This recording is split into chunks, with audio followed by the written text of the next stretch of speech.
Hey guys, what's going on? We're back on with the live stream. I almost said we're playing Stellar Blade. I wish we were playing Stellar Blade. Oh god, I missed that game a lot. Yeah, we'll have our chance again at Stellar Blade. In a few weeks, it's gonna drop the PC release. I'm actually not really sure if I'll get it on PC. They dropped a little video trailer today saying yeah, here are all the features, like, on the PC version. Like, I'm gonna see... Hey, are they gonna add that to the PlayStation version, too? I have no idea. Well, I guess we're gonna find out. Man, so I gotta figure out, what am I gonna do until Stellar Blade comes out? I don't know. Yeah, so I guess for now, we're just gonna hang out. Like, yeah, we're kind of in between updates for Monster Hunter. Yeah, AT Ray Dow has passed. Yeah, that's no longer available. You have the challenge version left, and I'm still working on that. That's actually what I was doing yesterday. Yeah, I was trying to hunt. I was trying to do the challenge quest to beat him under 13 minutes, but yeah, I got it down to like 15 minutes, and then like for some reason I just started doing worse. I guess I was just really tired or something, but yeah, man, like, the hunts just started going really badly, and I couldn't even get through a hunt without, like, carting a bunch of times. Like, it was like all the stuff that I was doing to get my openings, like, just none of it was working, like, suddenly. Like, all the thunder electric puddle things, like, he kept leaving on the ground, like, they kept landing in places that I didn't expect. And normally the positioning I would do would get me out of the way, but like suddenly like they were just catching me all the time.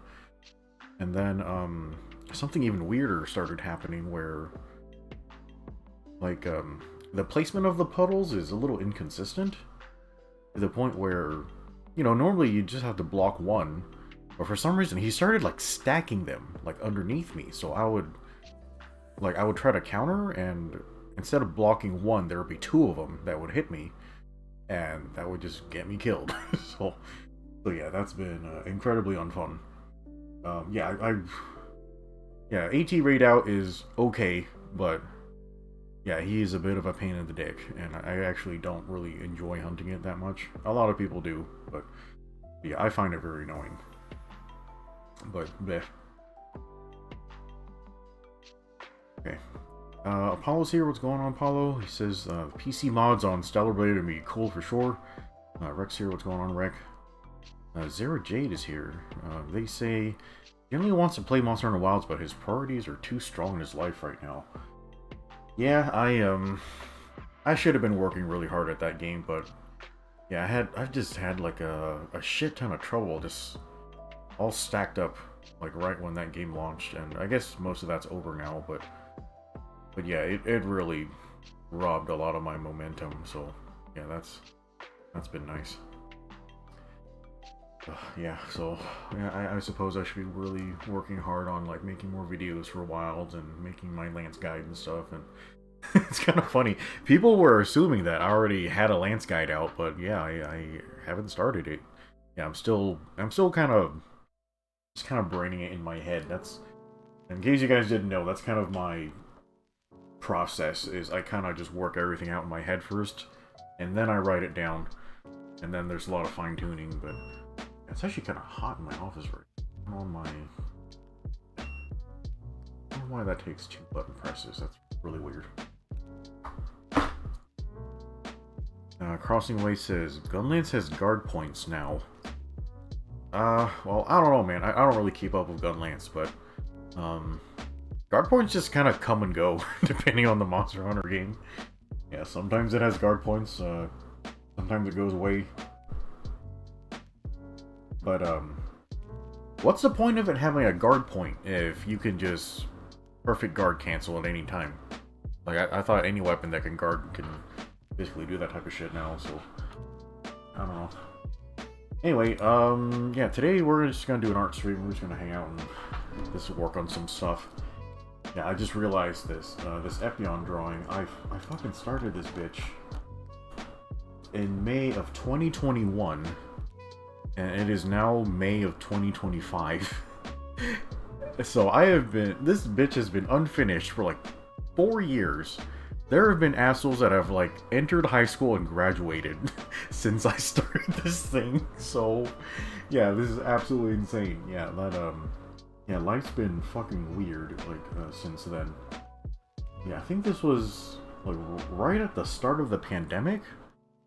Oh my god, yeah, this times have been strange as shit. Oh, hey Heavy, what's going on? How are you today? What was the update for GBO 2 yesterday? Some type of a rosette?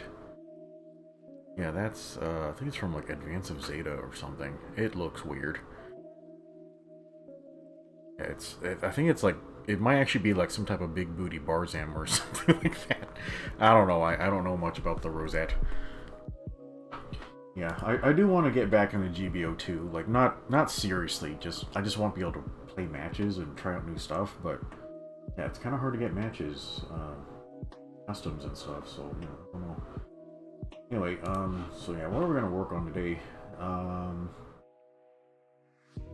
Yeah, I do want to try to fucking finish this thing this year. Like, there's no reason why it needs to be sitting around so long. Yeah, there's some things I want to spruce up about it.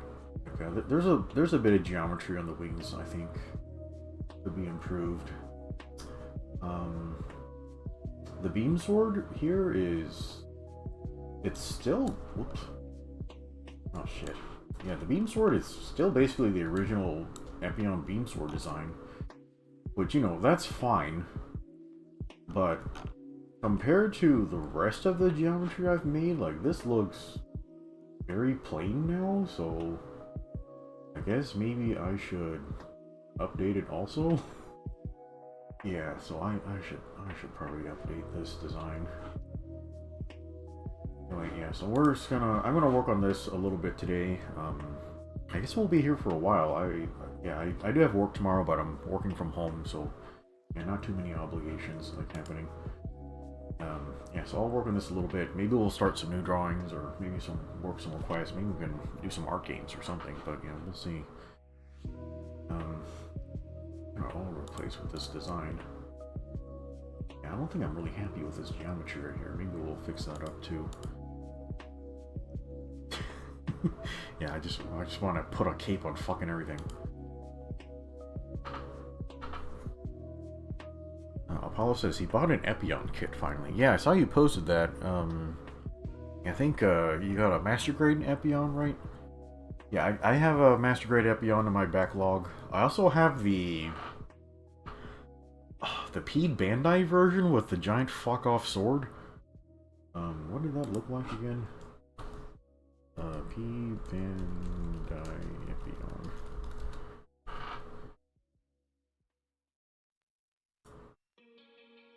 Yeah, this asshole. Why is this so small?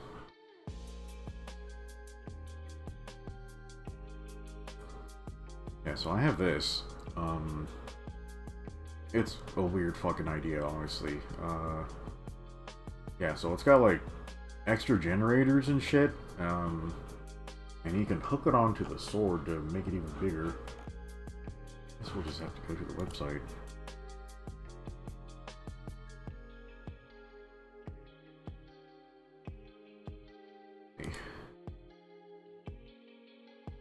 Where'd it go? Here, this one. Yeah, so I can take those like energy generator things and oh my god, it's a website UI. There we go. Yeah, so you can hook that onto the sword and then whoa, the way you hold it is different. Like it turns into like a guitar. Weird. Okay, yeah, but it's got this giant fuck off beam blade on it. Yeah, so that's neat. I'm not sure why the fucking Epion would need something like this. I mean, he could already fucking slash through a space fortress with the sword as it was, but well, there you go. Yeah, so I have this thing. I gotta be honest though, guys.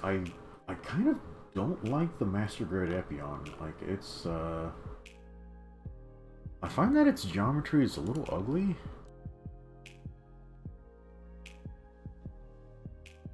Yeah, it's kind of boxy, which I guess that's just kind of a holdover from a lot of what Kotoki does. But yeah, this kit, like, I really like that there's a master grade of an Epion, but like I'm not really a big fan of this design. What I really like is the real grade Epion.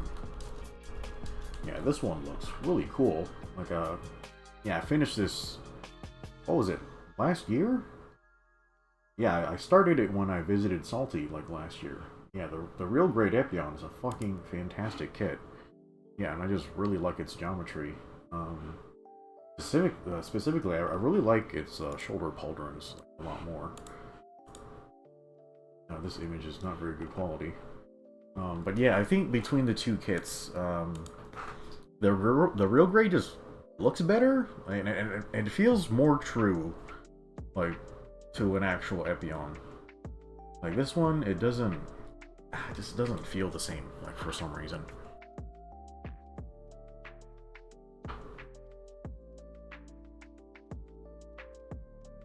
Yeah, so I would say, yeah, get this one. It is very small, which is unfortunate.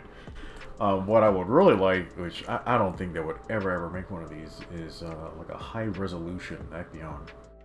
Yeah, I really liked my high resolution Wing Zero, but I gotta say the quality of those kits is fucking weird. Like the things are like a fucking hand grenade. Like it's just like brittle and falls apart.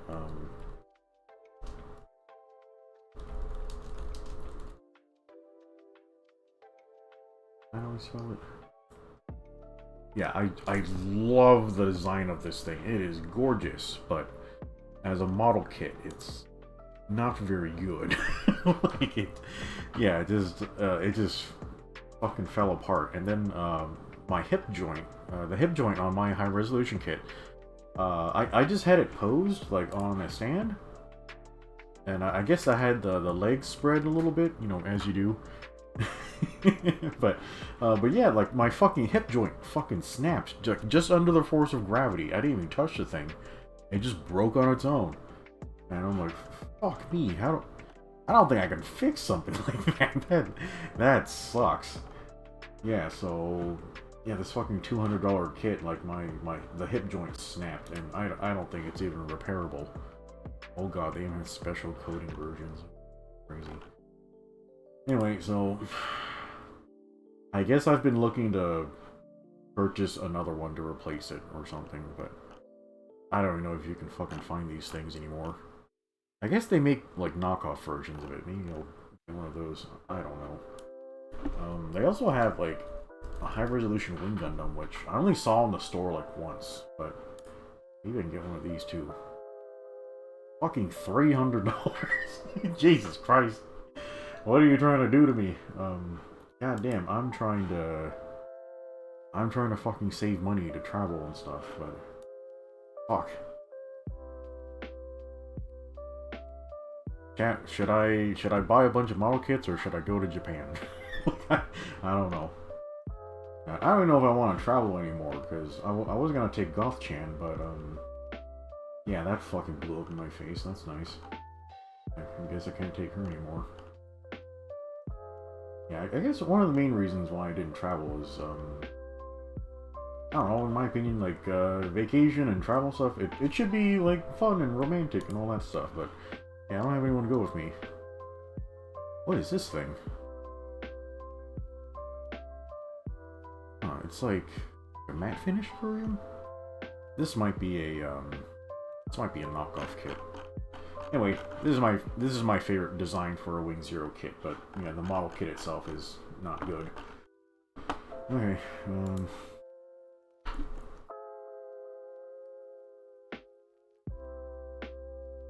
Heavy says he's not sure if it would be cheaper to buy while in Japan. Yeah, I guess I was gonna go visit those places, like over there. What the fuck would it even cost over there? Yeah, I heard the conversion rate's okay, but yeah, I get the feeling that whenever you buy, like, you know, quote unquote imported stuff over here in the States, like they kind of mark up like everything. So yeah, there's maybe it'll be cheaper. I have no fucking idea. Okay, so what we're gonna do is we're gonna duplicate this layer. Try out some is brush. Had it on 8.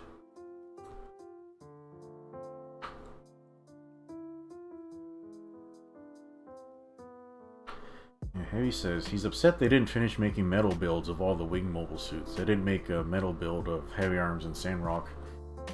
Yeah, like, yeah, they did Wing Zero. They had a few variants of Wing Zero. I think they did an Epion, which I was thinking about getting that, but I didn't think that looked really good either. And then, yeah, they did a Death Scythe, which, you know, looked cool, but I don't like Death Scythe very much. Did they do an Ultron? Yeah, Heavy Arms and Sandrock, I actually really like those two, but I forgot to put on my fucking Art Glove chat. Like, great. But yeah, I don't really see them being popular enough to warrant a metal build, especially those things are like $300 or something. Who's they really gotta make their money back, you know, Heavy. So how many people are gonna order a metal build Heavy Arms or something?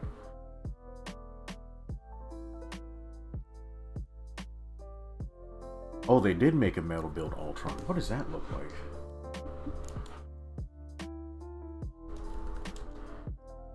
They did it for the Ultron? Oh. Why? I didn't think people even liked this mobile suit that much. Oh, I never even heard about this. Bro, it was only $160? That's not bad. What scale are these in? This actually looks really fucking good. Oh, I should have gotten this one. Yeah. Yeah, my problem with the Ultron is I think its wings look stupid. But, yeah, I guess this version, the wings don't look too bad. They split apart and stuff, right? Yeah. I would have gotten this if I had known about it. This was like fucking 3 years ago? I had no fucking idea. That's great. Yeah, I would have gotten it. Yeah, maybe they'll reprint it sometime. They also did the Tallgeese too. Metal build. Let's see how many metal builds they have. Oh my god, they have a shit ton of these. They have a metal build of the G-Cox already? What the fuck? The show's not even done. Oh, I didn't realize these were two separate things. Okay. Bro. Holy fuck. This big ass gun chat. Yeah. Yeah, the search engine on the P Bandai site is kind of dog shit.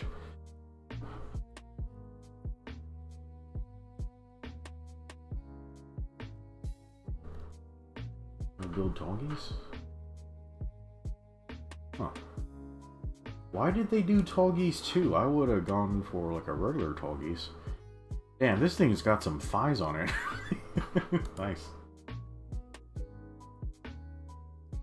Yeah, maybe somebody could do a kit conversion of this to a Chun-Li or something. Yeah, it looks pretty good. I like the proportions on it. Yeah, would they do like a P Bandai version of it where it's a regular Tallgeese? Imagine that they do the standard release as Tallgeese 2 and the P Bandai variant is regular Tallgeese. Heavy says that's the G-Cux version of the standard Gundam. Really? Yeah, now that I think about it, the G-Cux is not the Gundam. yeah, I guess it might have been built separately. Yeah, I got that all mixed up in my head because they look so similar.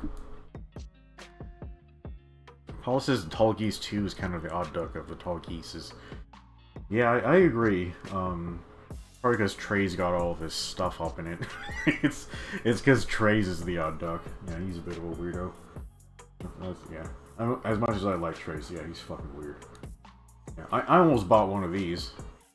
Oh, I just wanted it for the lance. I just wanted it for the lance. What is this? Strange work, perfect grade Tolgies? That looks cool as fuck. That's really neat. A little too much black, but wow, that's really neat. Yeah, they were actually, I might actually need to save this. Whoa, this looks really cool.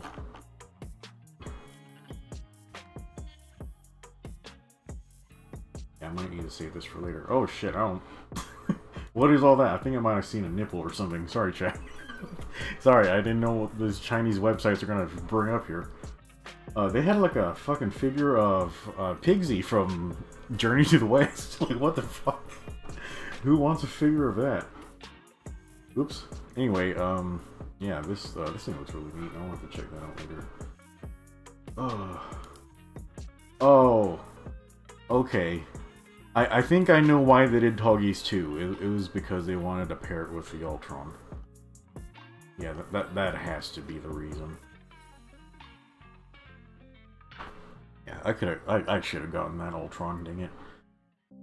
Oh, yeah, I have some Ultron ideas bouncing around in my head, but haven't had the time to work on that. Anyway, you know, we're fucking 20 minutes into the stream. I haven't even done any drawing yet because I'm so smart. We gotta do our warm-ups. Great. I think it's because, you know, when I do my digital drawing, it's like I don't really get to anchor my arm as well because, like, my mic's in the way, like when I'm streaming. Gotta get your lines straight. Then I hate crime.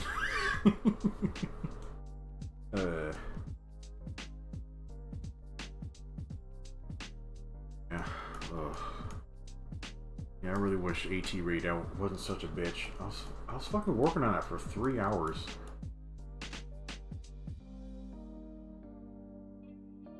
Yeah, and my times weren't getting better, they were getting worse, like, over the night. I guess I was just having one of those days. Yeah, is there anyone who can check, how much longer is the challenge quest available for Raid Out? Because, I guess after work tomorrow I can work on that, but if I'm just out of time, then I guess I just shouldn't even plan on it. What? What the fuck? Oh my god.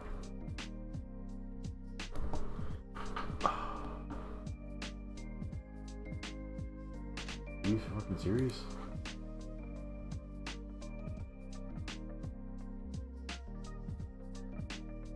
Okay, I'm saying delete. And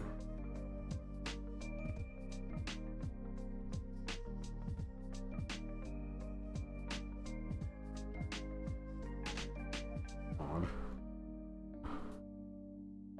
Later, so we're gonna have to fuck with that.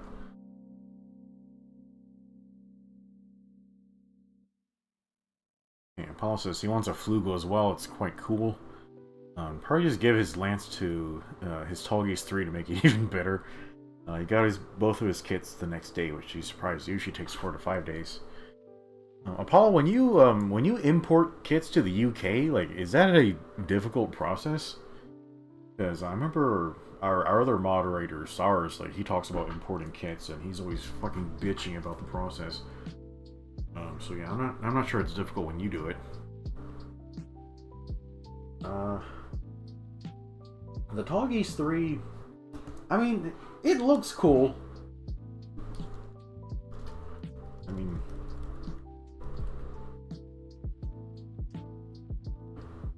it does look cool. It's just, I feel like I have some reservations about it. Like, I guess it's just because, like, you know, the way the Tall Geese is introduced in the original show, like Tall Geese 1, like, it had, like, a whole, like, episode dedicated to its lore and the whole relationship it has with its pilot. Like, that episode is, in my opinion, one of the greatest episodes ever written for, like, any Gundam show. It's very good.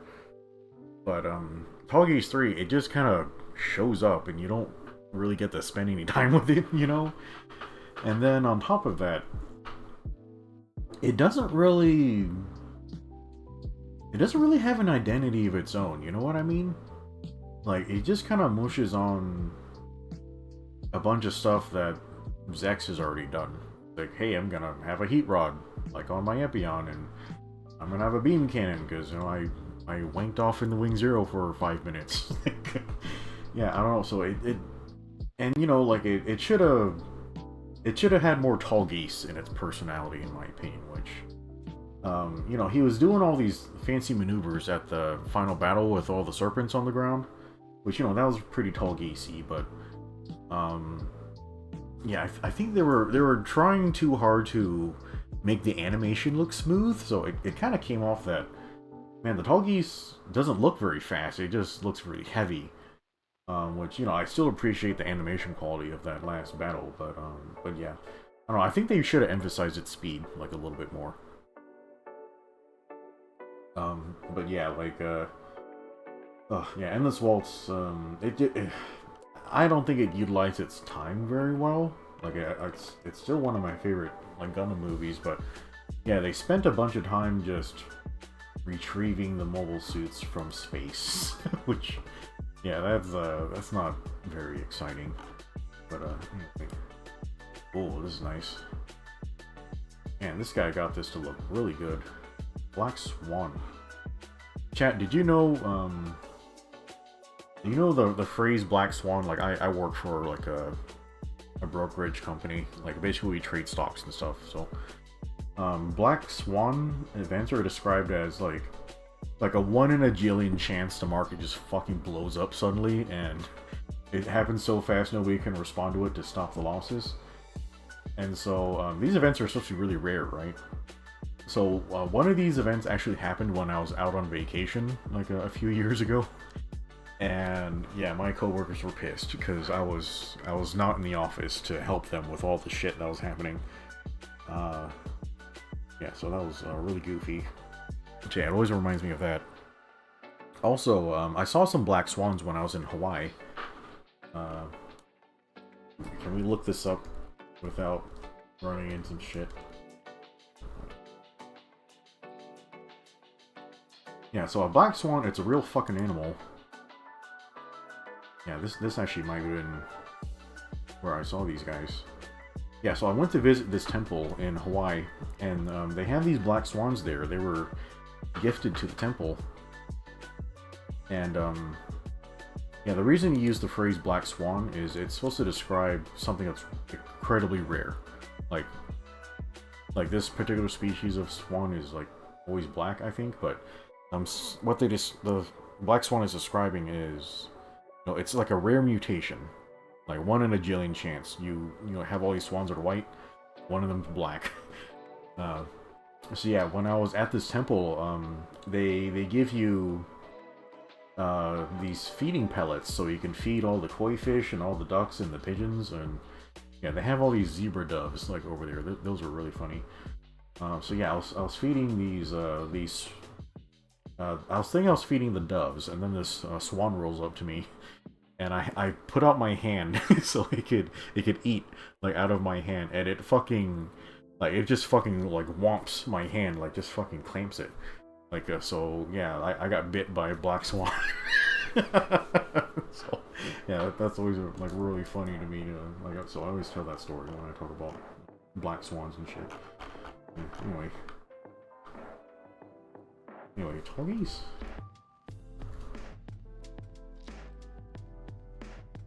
Did you guys know that the name Tall Geese is actually, like, it's like a weird translation? I hear its name is supposed to be Turgis.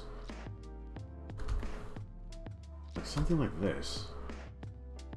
Which means, the word means magician. What is a... I don't fucking know. Anyway, yeah, this word's supposed to mean magician. But yeah, like, you know, lots of weird shit happens when you Romanize stuff or put it in Japanese.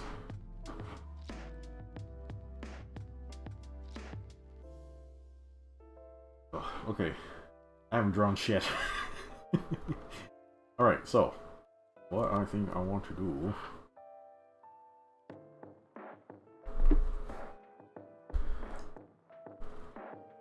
Okay, where's... Racer. Wait, chat, how's the sound quality today?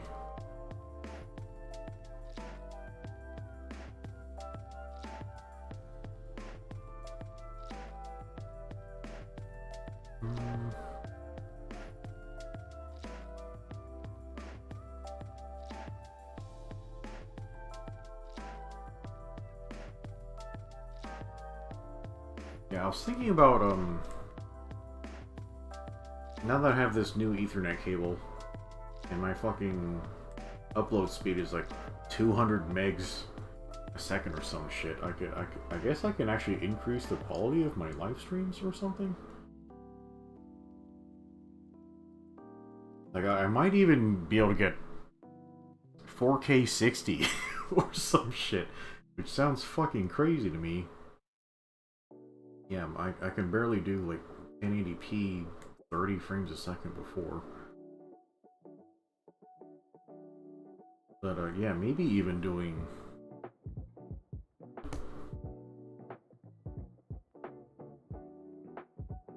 Yeah, maybe even doing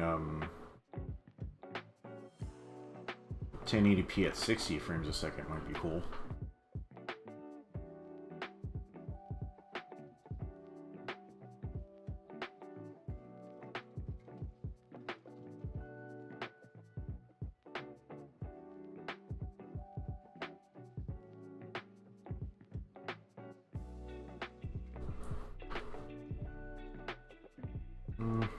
Definitely looks a lot less sharp now.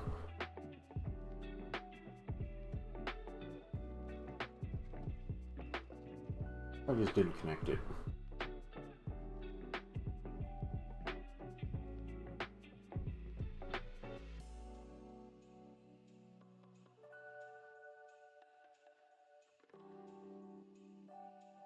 Yeah. Yeah, it works better.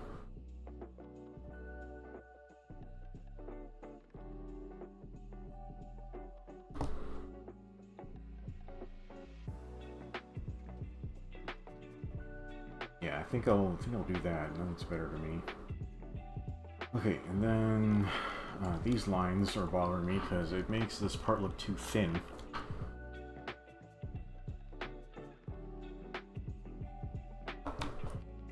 Okay, Heavy says sounds fine. It's spelled Theurgist. Yeah, I think that did show up in my search earlier. E-H... E-U-R-G-I-S-T. Theurgist? Oh, I guess that would mean magician. What the fuck is that? What's that? It's a dictionary. Wonderworker, magician. Okay. Yeah, I guess that makes sense. Yeah, thank you, Heavy.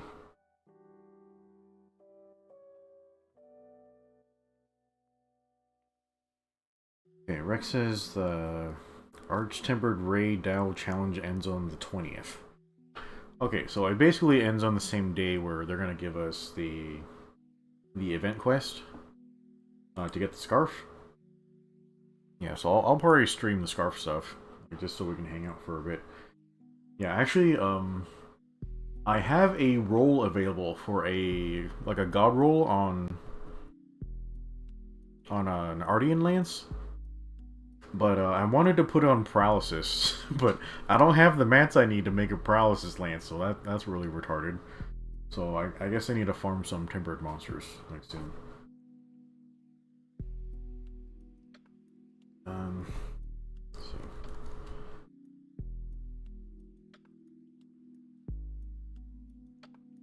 see. Yeah, here are these metal builds. Yeah, the metal build Epion looks blocky as fuck. Oh, the wings look terrible. Oh my god. Look at how short they are. Oh wait, this is a Gundam Universe? Fuck me. What? Bro. Okay, this is a Gundam Universe Epion. Why is it $45? That's retarded. Ugh. Terrible. Yeah, where's this metal build Epion? Here you are. This looks more correct. I was like, wait, where are all the fucking details on the bench? Okay. All these websites are gonna get me in trouble, aren't they?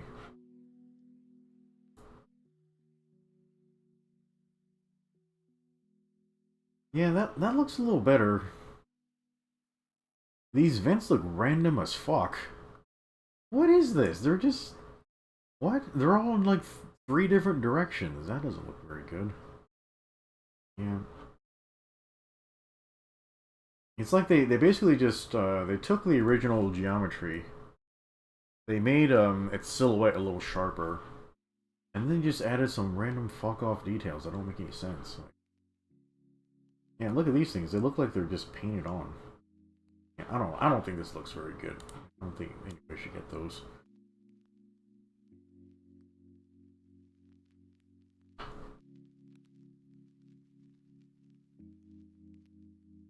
Oh hey Hawk, what's going on? Yeah, I am okay. Yeah, I'm just kinda chilling. Trying not to stress myself out too much. Yeah, like when I was hunting Ray Dow yesterday, like I started at 9 and I didn't finish till like 12:30 at night or something, and I could feel my fucking head hurting. Like the thing was raising my blood pressure. I was fucking pissed. I was not having a good time. And I'm like 36. I don't fucking need this. Getting fucking high blood pressure from a video game. This is stupid. Why am I doing this shit?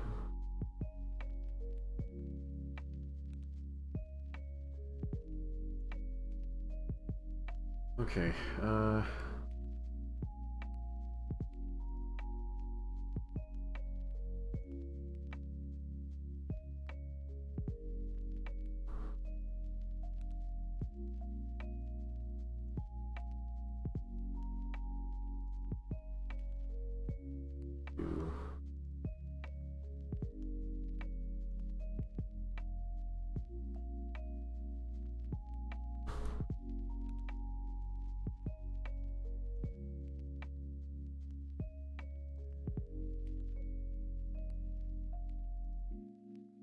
okay, how does that look?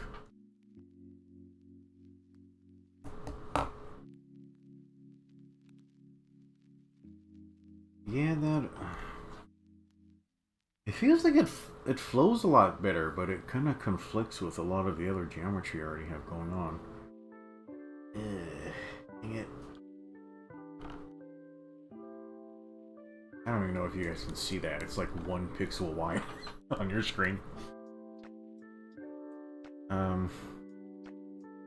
Apollo says, if he was to make a perfect Tallgeese, he'd start with the 3's design.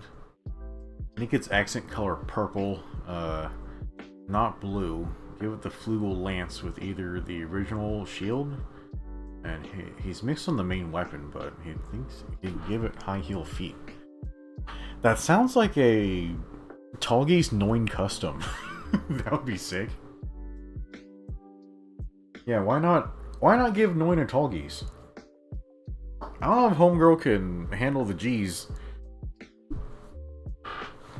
But, yeah, in my story, I was gonna give Noin like a Tallgeese, or, sorry, I was gonna give her a Taurus that was just made out of Gundanium or something. But yeah, like, I guess giving her a Tallgeese would make sense.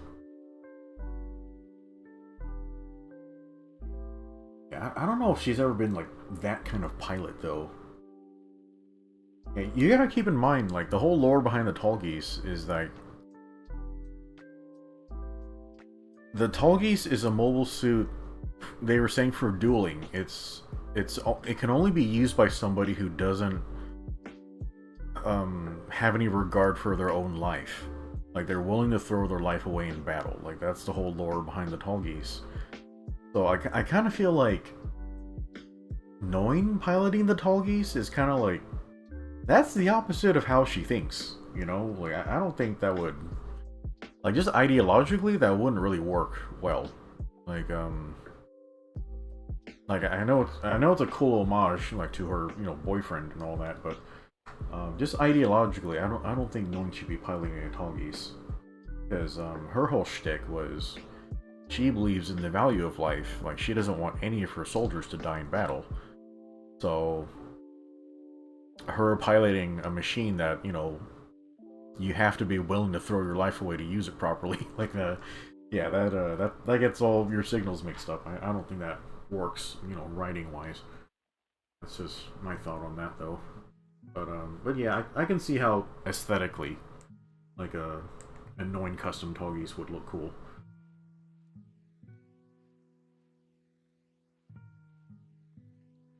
Alright, this.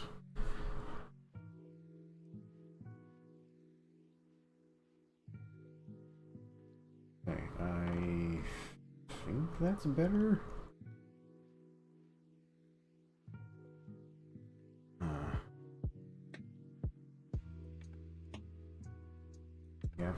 Yeah, sorry chat. Sometimes when you're drawing, it's like, I've talked about this on the stream before, but it's like a really exploratory process. So sometimes you just gotta put a bunch of lines down and see how they make you feel.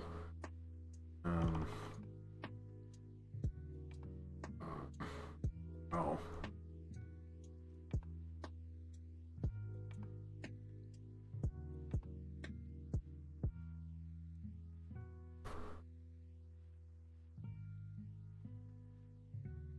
Got it.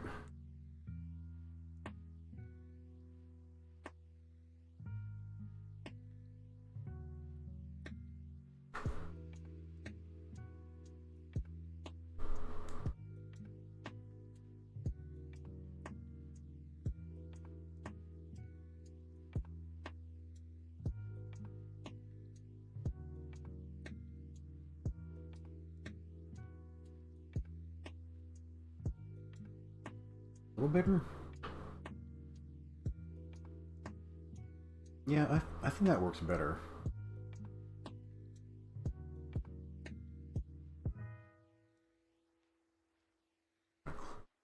Up a little bit. Try to round this out a little.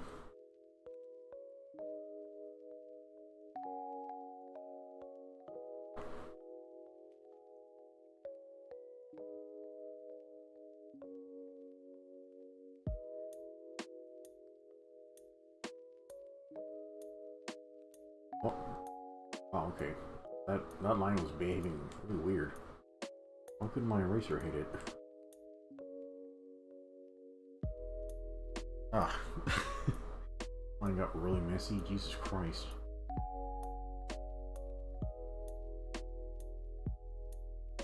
What's going on with it? Weird.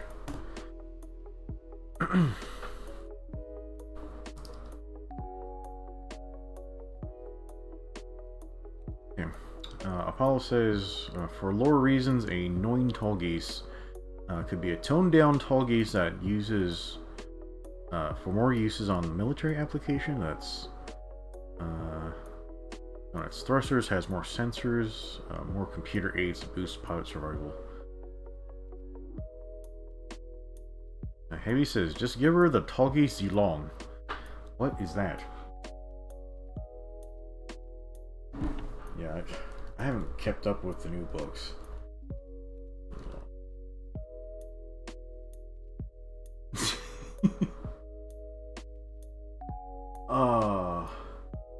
Oh no, it's the one piloted by Wu Fei's wife. Yeah, she's dead. Yeah, this is basically just a... It's a Leo with fucking Tallgeese boosters on it. Which, you know... Yeah, you need something like that.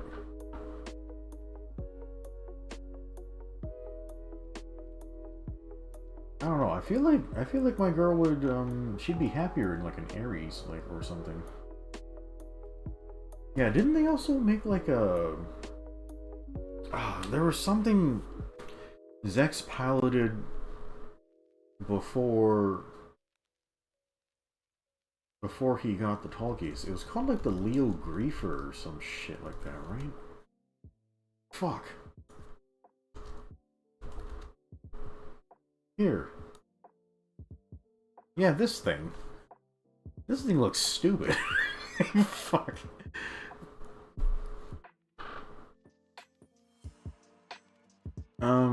Yeah, so this thing exists.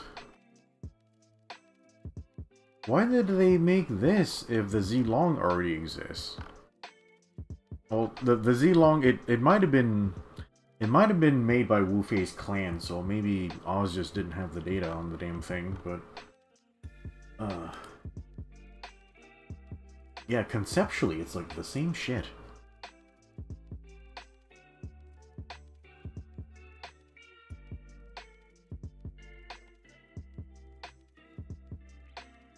Apollo says for actual Noin custom made, keep with the Sync Kingdom colors, less purple, more red. Okay, I don't know. I kind of like all the purple on it. Yeah, I don't like the Leo Grief. It looks stupid. Yeah, like oh, awful. Why is it so blocky? Yeah, the thing about the Leo is it's supposed to be like it's supposed to have like rounded geometry, but yeah, this has so many harsh lines on it. Looks bad. Yeah, now that I think about it, I had designed an Ares 2. We might have talked about it on stream before. Let me... Can I fucking find this thing? Hold on, chat. I'm still running fucking Windows 10 on this bitch. It's very old. Yeah, like on my new work computer, like, what do we have on there? Windows 11? I can't remember what we had, but, yeah, like on the new Windows, you can use tabs on your folders too, but I can't fucking do it on my home computer. Yeah, all this shit's gonna go defunct, in October, I think. I don't know what the hell I'm gonna do. Yeah, chat, should I go to Japan or should I buy a new or should I build a new gaming streaming computer? Because I guess in total it'd all be the same cost. Yeah, I guess I can build a computer anytime, but like maybe now's the right time to go to Japan. I don't know. Okay, where did I put... Oh boy, that I'm really glad I moved this folder to the other screen, because this shit in my folder is very fucking spicy. Yeah, don't say I didn't fucking warn you. Okay, where's my horse shit? Here? It's gotta be in here somewhere. Ares 2, okay. Please, this image. Yeah, very old drawing. Oh my god, it's fucking 15-year-old drawing, chat. Anyway, yeah, so for my story, oh, there's my email address. I was doing an Ares 2. So, yeah, this thing is huge. It's like bigger than a regular tall geese, because it has like a huge fucking reactor on it. But basically, it's supposed to be it's supposed to be like it's supposed to carry like really high, like heavy payloads. So it's basically used the same way as like an A-10 Warthog. Yeah, so it's just it's basically just airborne support fire. Like you just vomit like a shit ton of like bullets, ton of missiles, hardpoints. It even has its own planet defensors. Yeah, got a Gatling cannon. This is an automatic grenade launcher. So yeah, maybe I'd throw Noin in one of these things. Yeah, this is a very old drawing. Okay, well, there's that.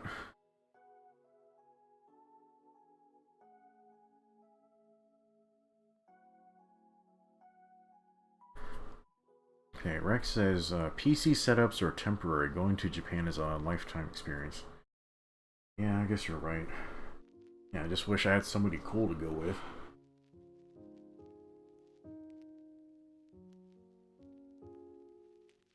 Prize? Who are those? Are those assholes in, like, the side story G-Unit thing? I gotta be honest, chat. I read G-Unit and it fucking sucked. It, like... The reason why I like Gundam Wing, like, so much is it doesn't have all the fucking retarded horseshit, like, from UC and all the awful UC writing and awful UC characters. And then what side story G-Unit does is it takes all the awful UC shit and it shoves it into it just shoves it up Gundam Wing's ass. I'm like, bro, this is the opposite of what makes it good. And like, blah, yeah. Yeah, some of the suit designs are cool, but you know, I don't like the story of their characters. That's very annoying. Ugh, okay. Alright, so I'm gonna...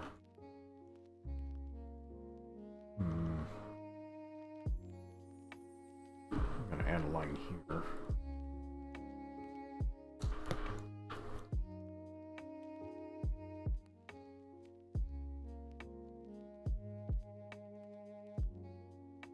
Yeah, the Red Leo looks really cool. I don't remember doing anything interesting in the story. Basically, it's just there to... It's just there to make the characters look like pompous assholes. And then, the character very quickly loses his Leo, and then he transfers to a Gundam or something. Yeah, there are so many fucking Gundams in that book. You know, not that there wasn't a bunch of them in the original show, but...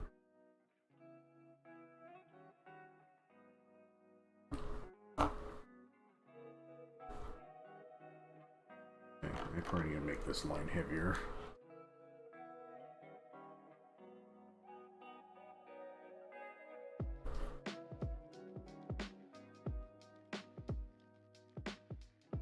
Okay, Rex says, maybe you'll find a less insane goth girl there. He's sure a lot of foreigners that do jobs and work for visas. Bro, maybe I should get a Gyaru girlfriend. Yeah, I can go... Where do they hang out? Was it Shinjuku? Like, where the Gyarus are? Yeah, it'll just be like one of the dojins I read. Yeah, I'll be the old ugly bastard with a lot of money, and she'll be a Gyaru girl, you know, who's just looking for money, but it turns out like we fall in love, and yeah, then then the book ends. Yeah, maybe I'll get one of those. Heavy says he thinks the Hydra Gundam is alright. Yeah, I agree. I kind of like the Hydra Gundam's design. Like, I would like it if it didn't transform. But it does. Like, yeah, this design is cool. Like, it's plenty fine. But then it fucking transforms into a Zeong. I'm like, this looks retarded. I'm like, why does it transform? It transforms into a Zeong. Like, that annoyed me so fucking much. I'm like, bruh. Why? Yeah, it transforms into a Zeong. Alright, this is dumb.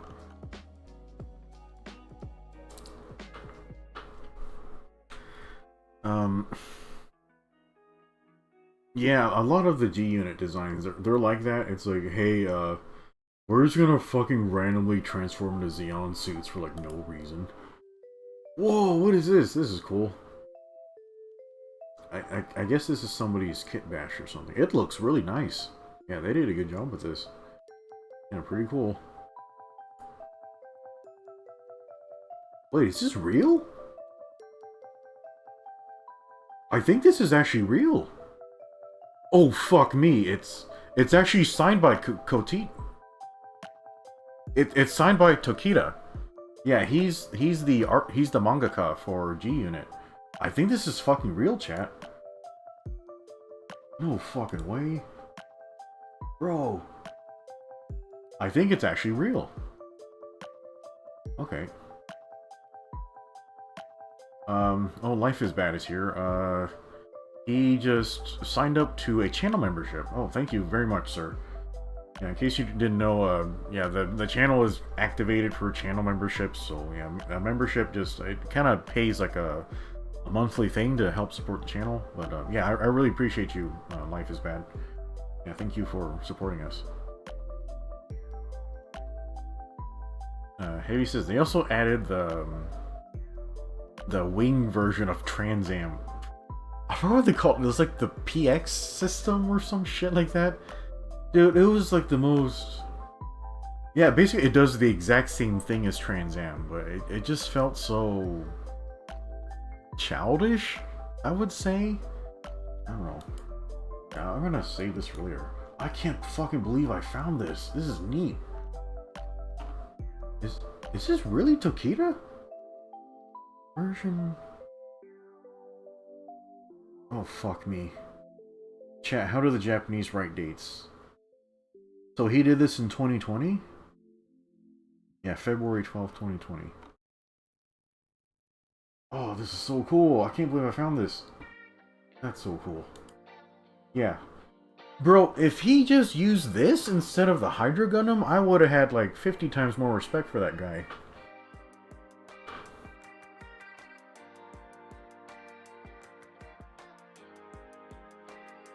Okay, Life is Bad says, hey, he just got home from work. No problem, he loves the content.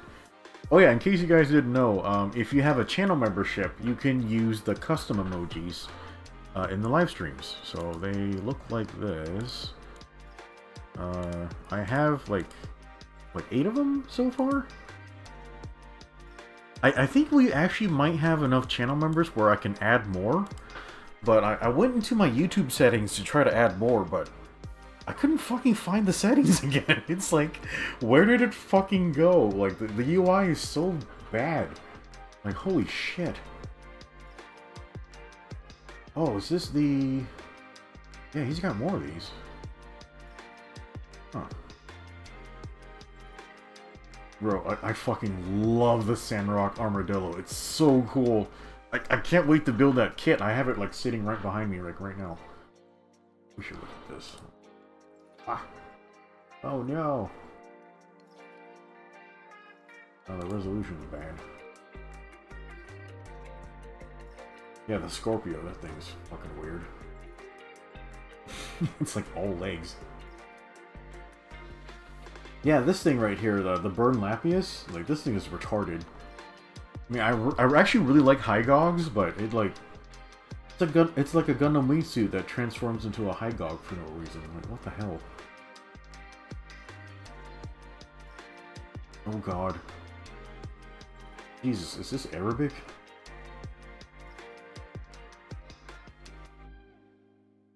Yeah. What is this, a Zagok? God damn it.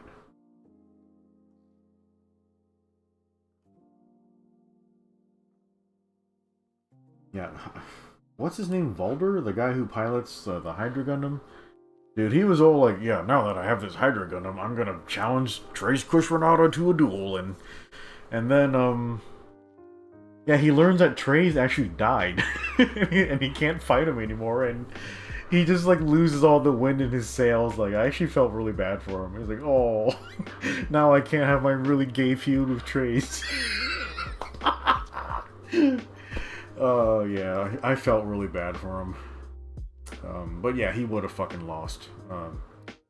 It sounded like he wanted to challenge Trace while Trace was piloting the Epion, and yeah, he would have fucking lost. I don't think he would have won that shit, but yeah, whatever. Ugh. Yeah, I just pre-ordered this thing, the Leo N and Leo R. I basically just got them like for their weapons to do kit bashes and stuff. But yeah, I'm gonna have a couple of those soon. Yeah, I'm gonna see this. This looks really fucking cool.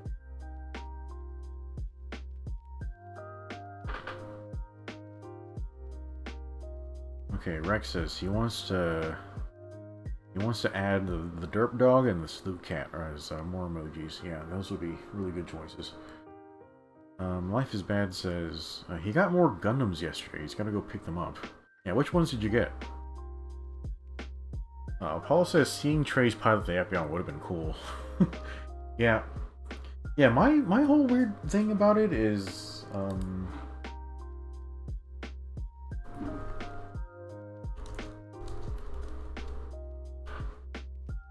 like, the Epion's beam sword, it's like,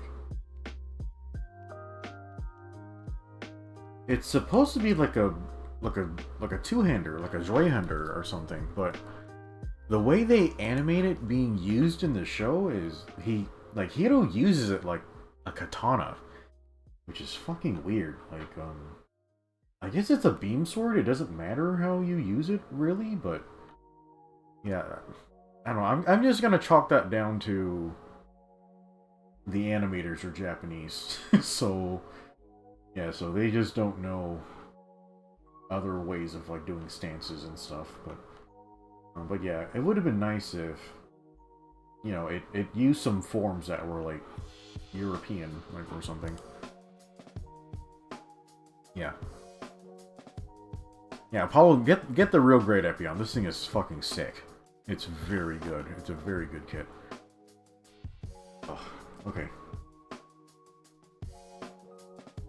Oh, Charlie's here. Charlie says, guys, any recommendations on how to start with Gundam? He loves everything mech, but he hasn't started yet. Oh boy, that's a complicated question, Charlie. Shit. Yeah, you might have a hard time talking about this with me, Charlie, because a lot of times, really old Gundam fans just talk a lot of shit. Like, it's because, like, we love the ideas so much that we get older and it's like, oh, the execution is really shit. So a lot of times when I talk about Gundam, it's just me talking a lot of shit.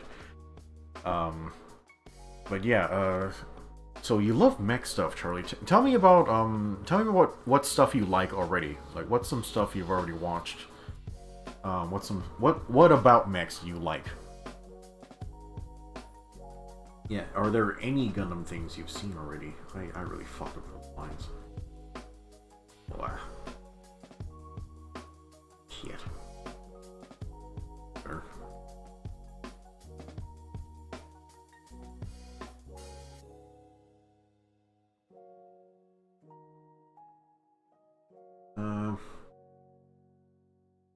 Yeah, so for me, like, I've known of Gundam for a long time.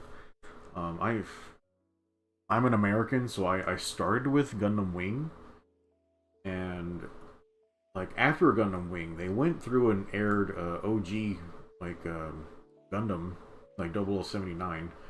I fucking hated that shit. Like, just I couldn't stand how ugly everybody was and the fucking disco music, and I just thought all the characters were like fucking gay. Like Amuro's such a wimp, and Trey's just running around molesting all these little kids and stuff. Like, I don't like these guys. I don't know. Like, yeah, so I actually don't like OG Gundam very much. But yeah, when you watch it, what you really have to keep in mind is, like, just all the historical stuff that's happening. Because, like, OG Gundam, it's kind of like, you have to remember the historical context of it. Like, before Gundam, like, everything was like super robots, and Gundam is what turned it like away from that, where you make this entirely new genre of real robot, where it's kind of like, instead of the title like machine like being like a superhero or something, it's more like it's just like a piece of military equipment. And so the storytelling gets like a lot more down to earth. Like, it's like OG Gundam, it has a lot of the super robot elements like in it, where you kind of see like the episodes are kind of like what is that? Sound like the rope, like the enemy of the week or something like that. I can't remember the name of this trope. Anyway, if you watch OG Gundam, it was kind of like, hey, here's some really stupid, retarded shit we're gonna throw at Amuro, and he's gonna figure out some retarded way to beat it. So yeah, like OG Gundam feels a lot like that. But yeah, it has yeah, it's really classic. You're probably gonna need to be drunk or high to enjoy it, but yeah, if you watch OG Gundam, like you should basically just watch it to know your history and then also know the memes. But yeah, it was actually pretty hard for me to get through. It kind of gave me a headache.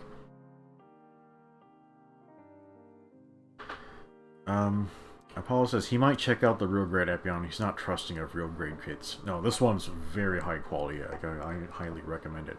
I bought 2 of them. Okay, Life is Bad says he started with model kits. He's got the HGUC, Char's Gelgoog, the Gan Revive. What is that? He's got some IBO, Gundam Floros, and the Gundam Barbatos. Okay.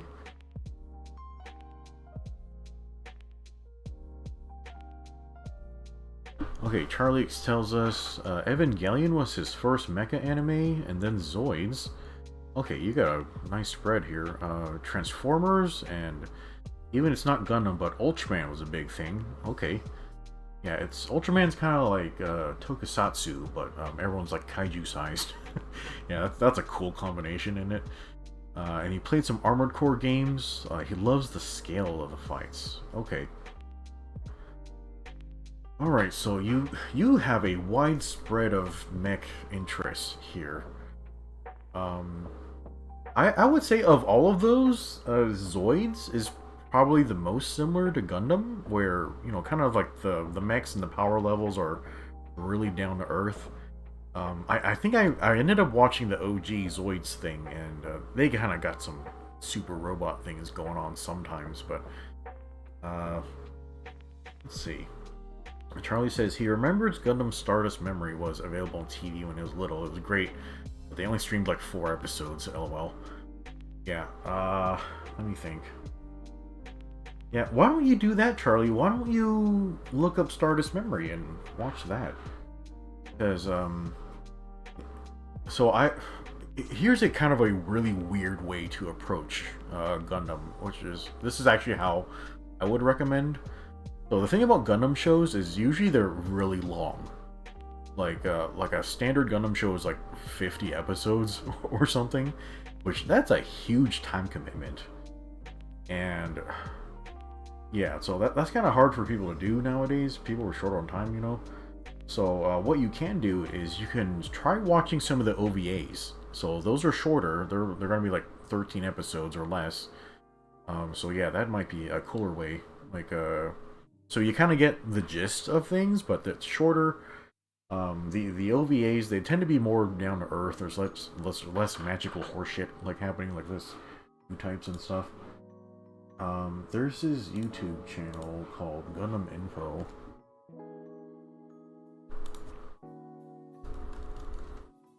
And so they tend to have like a rotation of shows like available. Oh fuck. What do they got going on right now? Oh, they have G-Cux on here. Okay. They have the entirety of Witch from Mercury on here? That's fucking crazy. Oh, what do they have from Hathaway? Hold on, I gotta eyeball this. Oh, it's just trailers. Nah, fuck Hathaway. This movie sucked. Okay, they have Unicorn on here? Age? I never got to watch Age. Maybe I should watch that. Origin? Sorry, let me just check this out, guys. Oh my god. All trailers. Oh my god, fuck you guys. This is very unhelpful. This is OG Gundam. They're all trailers? Oh, this is fucking dog shit. Why would you do that? Okay. Yeah, they sure are making this very hard. Okay, these are the actual episodes. Okay. So this is available, like, for free. Like, if you want this. I don't know which for Mercury is a good introduction. It's kind of different compared to the other Gundam stuff.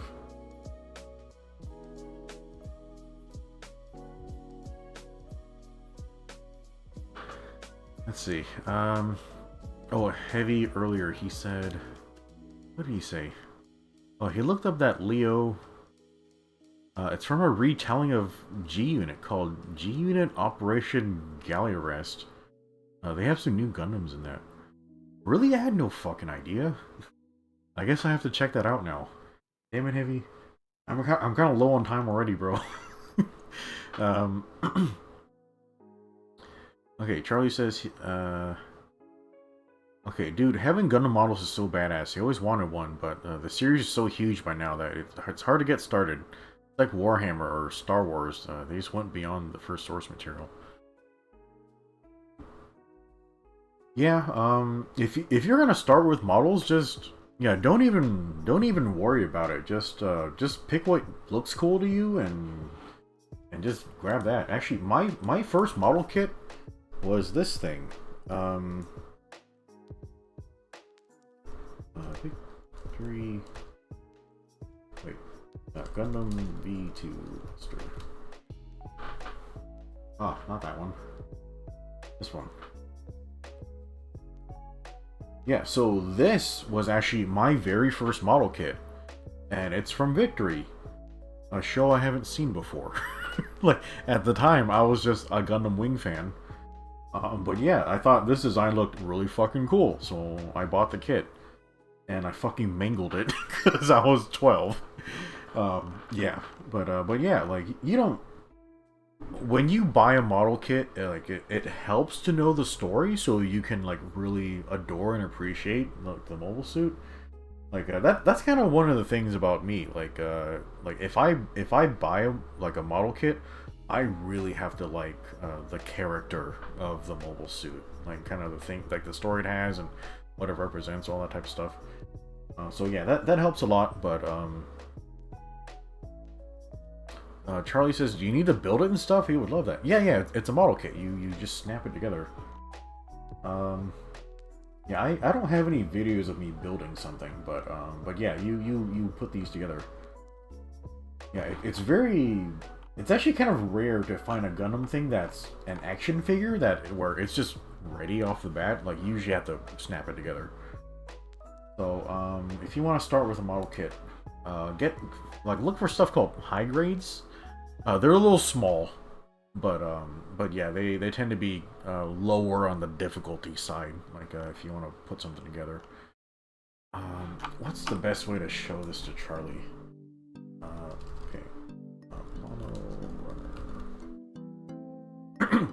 Yeah, so when you open one of these boxes, they're gonna have runners inside,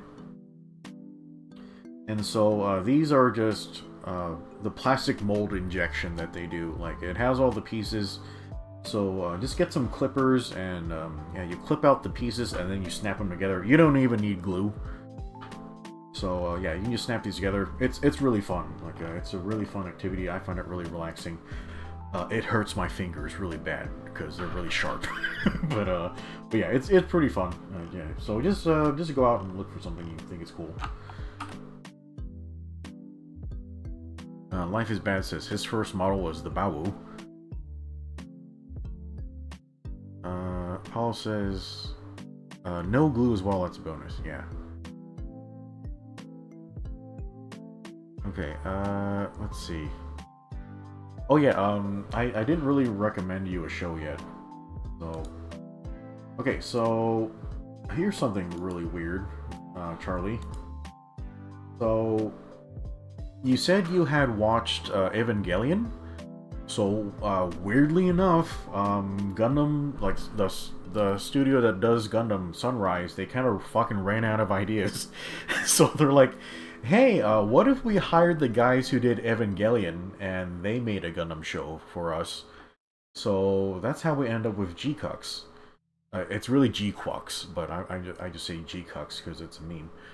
Anyway, this is the Gundam show that's currently airing. It's airing on Amazon. I think they're like 6 episodes in right now, and so I think the mechanical design in G-Cux looks awful. Like I think it looks pretty fucking stupid. But I'm actually really enjoying the show so far. Like yeah, like it's just so artistically different from normal Gundam.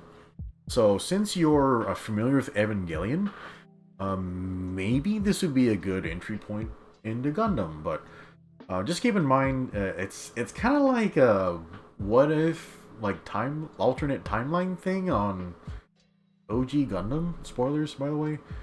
So you could technically segue into Gundam using this, but I don't think you'd be able to appreciate it because you haven't seen OG Gundam yet. Yeah, the designs are bad, but like I just think the art's wonderful. Yeah, it's got really cool art, really cool art direction. The music's cool. I'm kind of weirded out by the combat because, like, the G-Cux, it just has like a Heat Hawk, and it's been like 4 fucking episodes, and they haven't gone in a new weapon yet. I'm like, bro, you've won like 4 matches. Use the money to buy like a beam rifle or something. Like, what the fuck? Like, this is like just irresponsible. Just going into every battle with an axe like that's just bleh. Not a good idea. But yeah, it's been really neat like so far. Yeah, I don't know where the hell it's going. The last couple of episodes I really liked because what's that girl's name? Nyan, like the girl with the long black hair. Oh yeah, she's my type. but yeah, those episodes were about her, so yeah, that was nice. Shit. Yeah, usually Gundam Info has some shows just rotating through, but they seem to be hiding all their horseshit right now, which is really unhelpful. God. Jesus fucking Christ. Yeah, so the only thing they seem to have right now is Witch from Mercury. Wait, what is this one?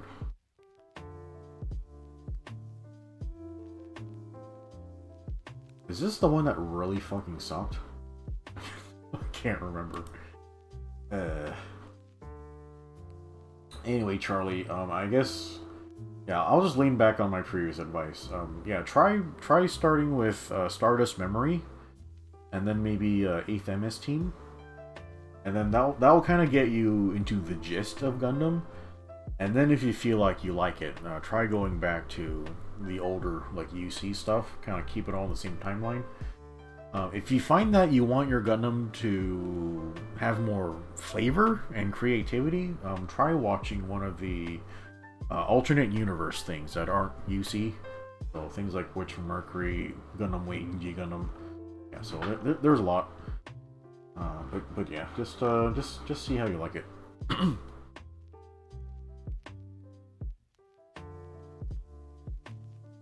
Okay, Heavy says that that G Unit retelling has Gundams developed from Mercurius and V8. Ooh, that's cool.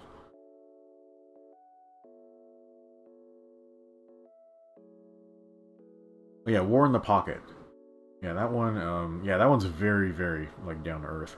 Oh yeah, Daniel's here, by the way. Yeah, hello Daniel. Like, how are you? Yeah, he says G-Cux is garbage. Yeah, it's pretty weird. Like, I wouldn't say it's doing anything bad yet. Yeah, I don't think it's actually done anything bad. It's glazing Char a little hard, and you know, I think Char is a massive bag of shit. Yeah, not a good person. Although, I guess in this alternate timeline, he molests fewer children. Yeah, I guess Lala's not dead, is she? I guess we'll find out.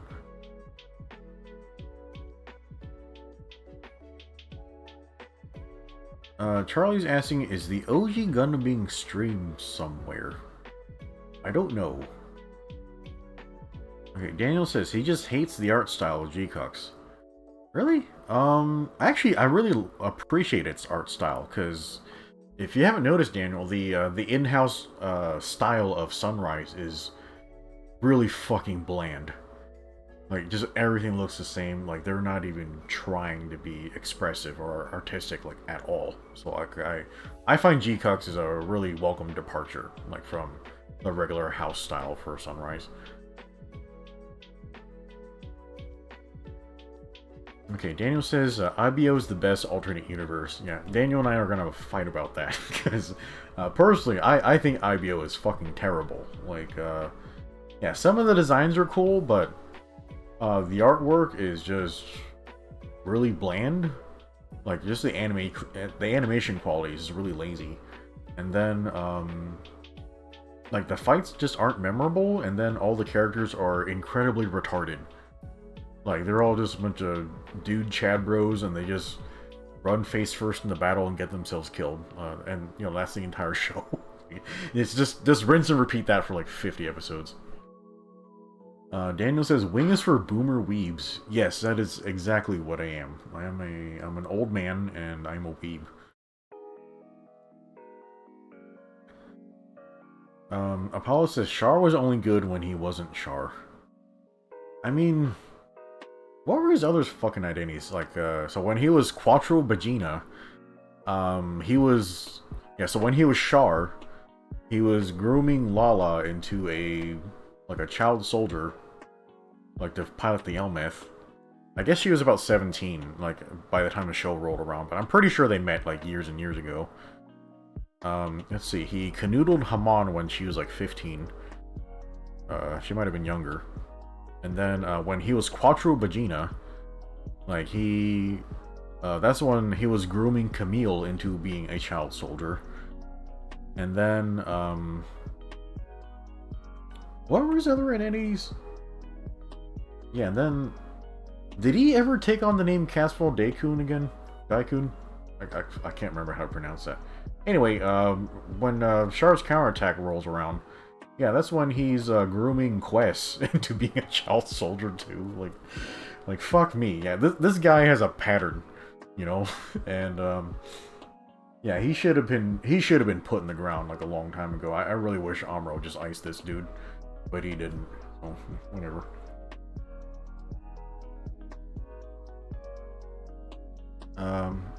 Apollo says the second season of IBO is great as it completely flips the hero-villain roles.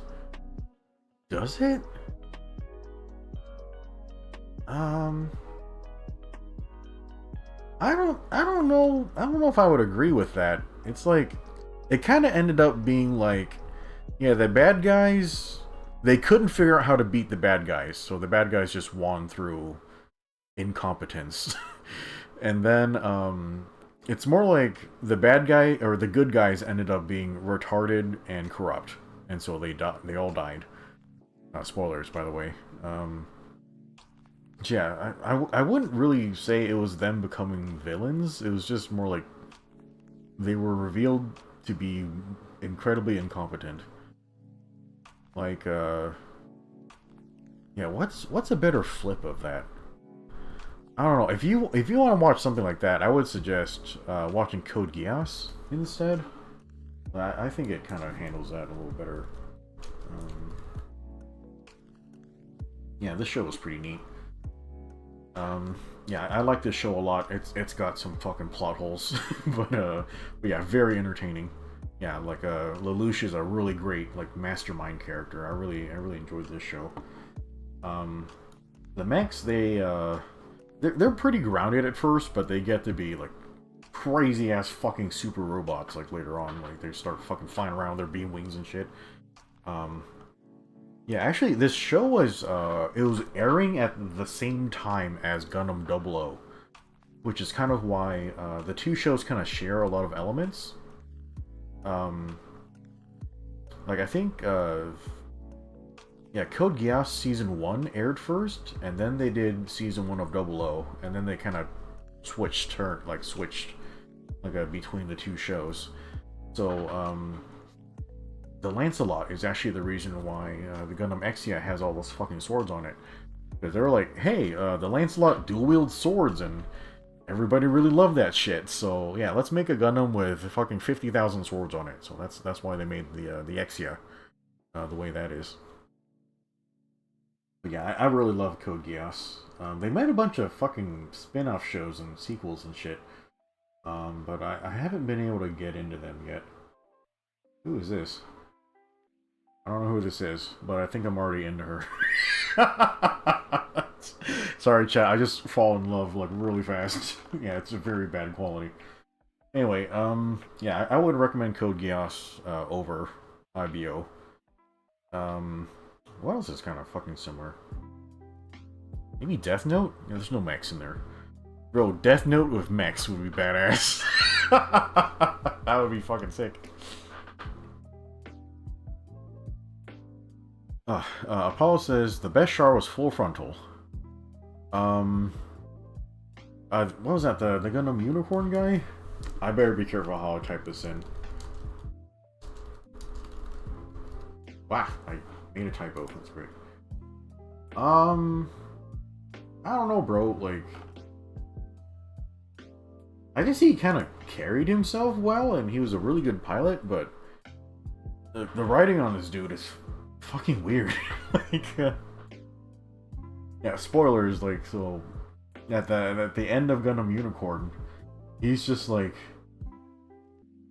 yeah, man. So our ultimate plan to like dunk on the Earth is, yeah, we're gonna exclude them from our economic plan. So yeah, all the space colonies are gonna make all the money, and we're not gonna share any of the money with the Earth. I'm like, what? I'm like, yeah, sure, like, that's the most fucking pussy-ass plan I've ever heard of in my whole fucking life in a Gundam show. But yeah, sure, it'll work. I mean, it's working right now against China.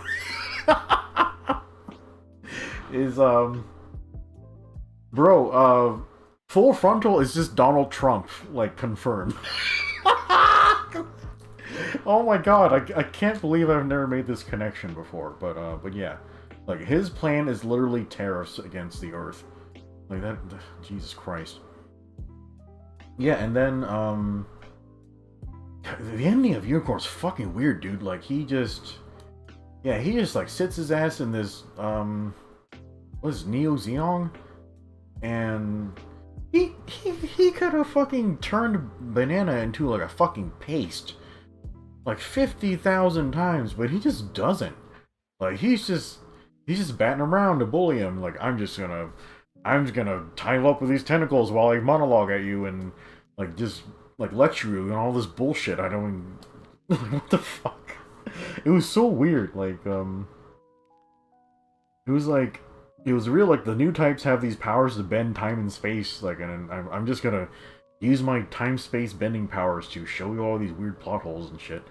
And then I'm gonna fucking suck myself into a black hole. Like, what the fuck? It was so incredibly fucking weird, and I don't know, it just didn't have any, like, lead up to it. Like what's going on here? So weird. I mean, the show looked pretty, but holy fuck, the writing was weird. Yeah, I don't know, like, there's the whole problem with all these, I'm probably scaring the shit out of Charlie right now. Sorry, Charlie. But yeah, the problem with all these quote-unquote spin-off shows in UC is that you have to do all this writing, but still have it fit into the timeline. So that kind of means I can't actually divert from the timeline, which means I can't do anything that's significant. So, yeah, a lot of Gundam spin-off shows, they kind of have that problem. What is this thing? That thing looks neat. Anyway, yeah, Full Frontal's weird. Yeah, he's just Gundam Donald Trump. Apollo, I would say that the best Char is actually Zex Marquise. Yeah, he fucking trashes everybody else. Like, oh my god.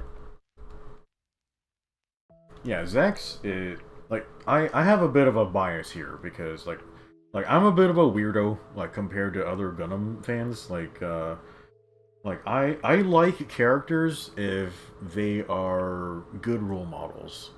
Which is, I admit, like, this is not a really good criteria to have to gauge good characters, but that might be why I like Gundam Wing so much, because the characters in Gundam Wing are actually very good role models. Like, most of them, not Wu Fei. Anybody but Wu Fei. Yeah, he's an awful dick. But anyway, Zex is a great fucking character, because, no, he's the Char archetype. Um, he's not a pedophile, unlike Char. Shit. uh, I'm gonna get my stream fucking demonetized saying this shit, but yeah, so he's actually a good person with morals, and he's an upstanding soldier. He's a very good pilot. Like, the Epion has all the best scenes, like, in the show. Like, and he's actually, like, Zex is actually the main character of the first arc of Gundam Wing. Like, yeah, he's a good soldier who cares about, like, the people under his command. And the whole story with him and the Tallgeese is, like, fucking fantastic, you know? Like, it tells the story of a man who's like, yeah, I'm just a fucking human being, and I have to pilot this thing that's gonna, like, it goes so fast, I would turn into a fucking paste. Like, you know? And I gotta learn how to use this thing because my side can't win without it. Like, you know, I can't take my revenge without this machine. I can't, I just can't do it. So, like, he's like, I gotta learn how to do this thing. And then, I don't know, like, it's about recognizing your humanity, and a lot of your humanity comes through your limitations. It's like, there's shit I can't do, and there's shit I gotta grow into, and just that type of thing, which is, yeah, like the whole, like, Zex, like, Tallgeese thing, yeah, it's pretty amazing. I really like that. Now, Paul says Zex is his favorite male Gundam character. Yeah, I really like Zex a lot. Um, like the show's writing, like, it kind of fumbles him a little bit, like, after Saint Kingdom, because, you know, he turns into, like, the main villain, but, like, they didn't really give any, like, screen time for that shit. Yeah, my favorite Gundam character is it's actually Hiro Yui. Like, oh, who would have guessed? But yeah, Hiro's actually not really well written. But the reason why I find Hiro so interesting is because, oh god, I might regret googling this, because, you know, a lot of his artwork gets really fucking weird. But yeah, the guy with no pants, because the guy who did the character designs for Gundam Wing, he apparently, the first draft of Hiro Yui was just for the first episode, where he jumps out of his mobile suit and has to get out of his spacesuit.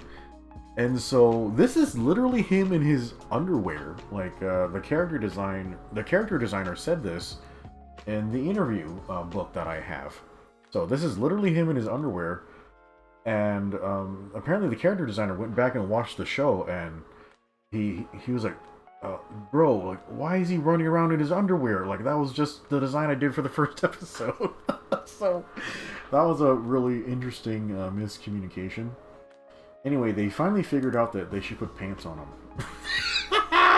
But anyway, yeah, so anyway, like, the reason why I found Hiro really interesting is, I don't know why, but for some reason when I was a little kid, like, when I first watched this show, this is really weird, but, Hiro's actually kind of like the bad guy of the first arc of the show.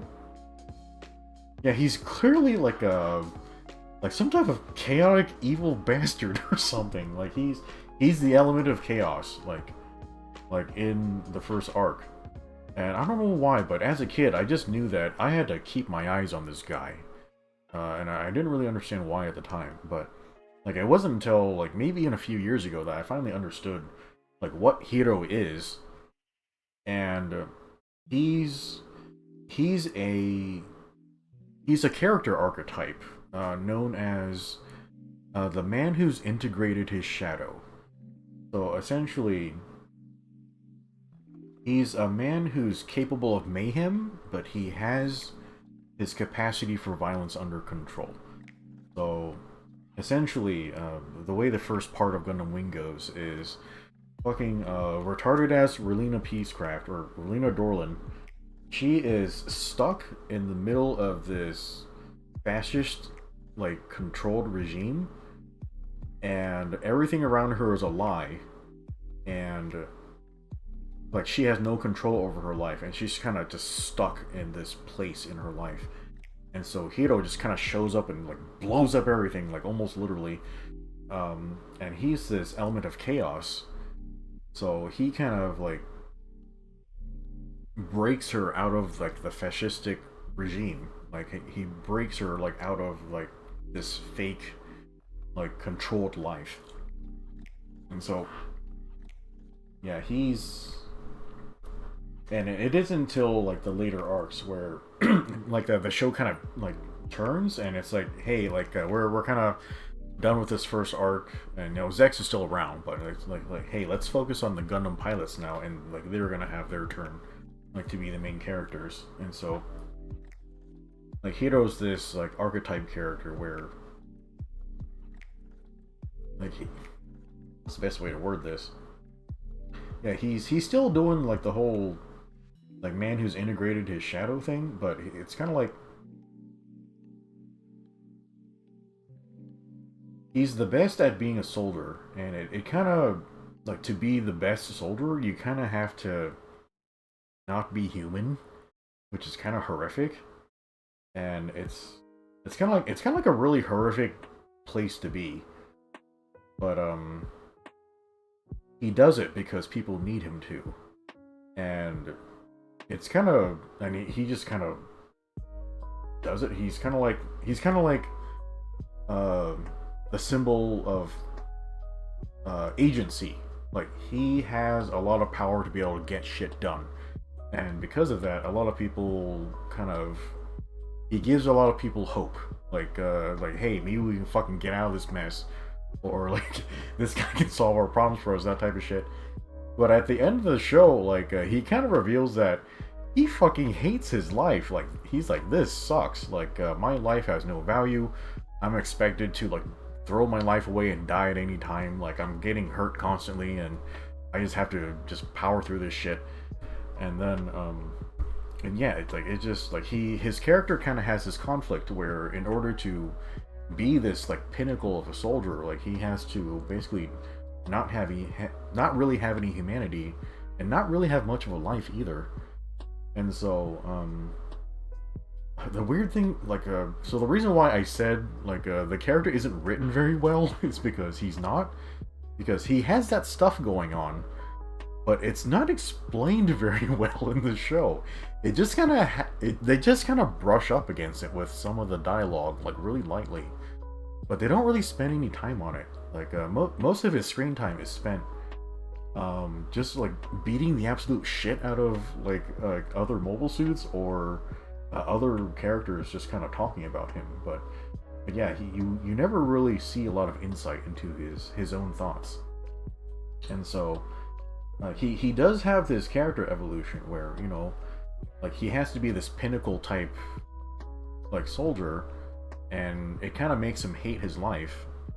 And being the perfect soldier means he has to be ready to sacrifice and like just throw away his life at any time. But in the last episode, and you know, spoilers, in the last scene, like he's so he saves the Earth by shooting down that piece of the Libra. So he prevents the Earth from getting just fucking obliterated by this thing. But what he yells out is, he yells like I will survive, which means like he finally changes his mind. Like he's gonna fight to live. Like he's gonna hold on to his life. Like he's not gonna throw it away. Which, you know, that's a big ass turn.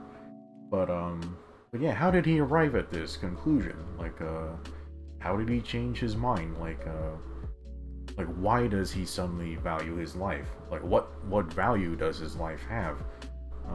What does he even think about all this shit? Like, I don't fucking know. So yeah, I guess you could say that this is really fucking embarrassing. But anyway, like, Like, the reason why I'm fucking drawing all this shit is because I'm working on a book to basically, yeah, I'm writing a fan fiction that's a sequel to Gundam Wing, and basically the purpose of the book is to just re-explore this character. Like, he's this guy who doesn't value his life at all, and, like, the book is about, like, how does he actually, like, come to value his life again. So, yeah, spoilers, that's what the book is about. But yeah, I've been fucking working on this bitch for, I think, like, 25 years now. Like, that's a fucking quarter of a century. I need to fucking finish the thing. But yeah, I'm like 12 chapters in or some shit. I really need to make more time to work on it.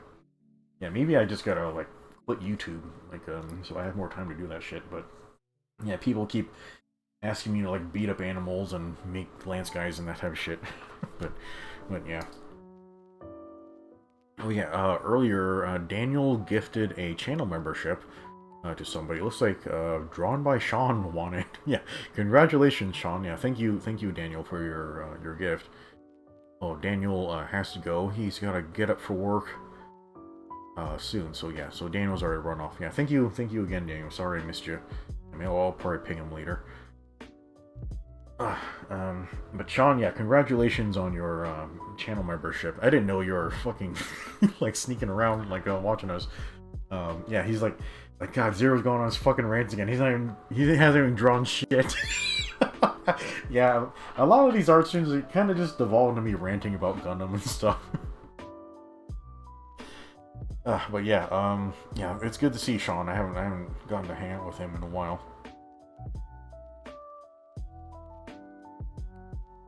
Oh, Daniel says he's still here. Yeah. Oh, yeah, I did misread that. Sorry, like I wasn't looking very closely. And my glasses might be fogging up. Yeah, Life is Bad says he's going to bed. Okay. Yes, yeah, see you around, sir. Like, well, yeah. Yeah, thanks for the... He actually did sign up for a channel membership today. But yeah. We'll see him again sometime soon. Anyway, so yeah, so that's why I think Hiro is so interesting. Yeah, I think Salty fucking hates this guy, which, you know, that's fine. Like, but yeah, like, we actually, watched through Gundam Wing with the Discord, like, last year. Yeah, I had a great fucking time. Yeah, I feel like Salty felt like he was just being held hostage, or something, but yeah, I enjoy watching through Gundam Wing again, like, immensely. But yeah, just, even though I talk about this show a lot, like, it's my favorite, but, favorite doesn't mean best. Like, I do not think Gundam Wing is the best Gundam show. It's got a lot of problems. Like, yeah, I think it's really good. Like, I think, like, it's good in my opinion, but lots of people are looking for different things. Yeah, I would say, like, the best Gundam is actually Char's Counterattack. Yeah, but that's a movie, so you kind of need to watch all the previous stuff to kind of get what's going on there. But yeah, I would say Char's Counterattack is the best. Like, it's really dense. Like, it kind of moves through the story and the character archetypes, like, pretty fast. But I think it does, like, just the best job of telling its story.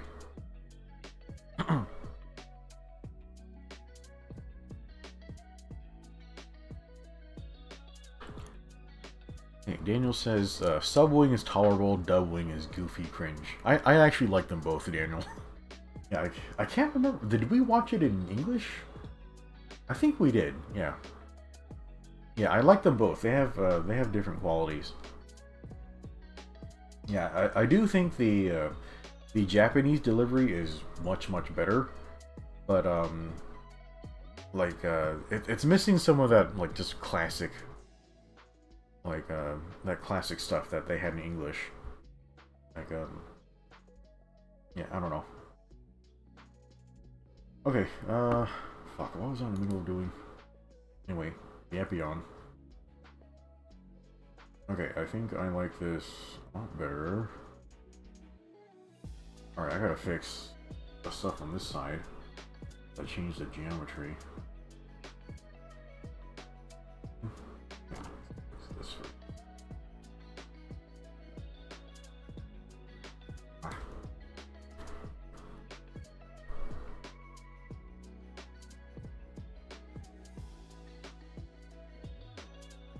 Yeah, the problem with drawing Gundams, it's so fucking time consuming, bro. Like, yeah, when I did my Wing Gundam drawing, I think it took like 500 hours. That shit was insane, bro. Like, it was my first digital drawing, but like, god damn, like 500 hours is a lot of hours. This one, I didn't even measure how much time it took. Like, Jesus Christ.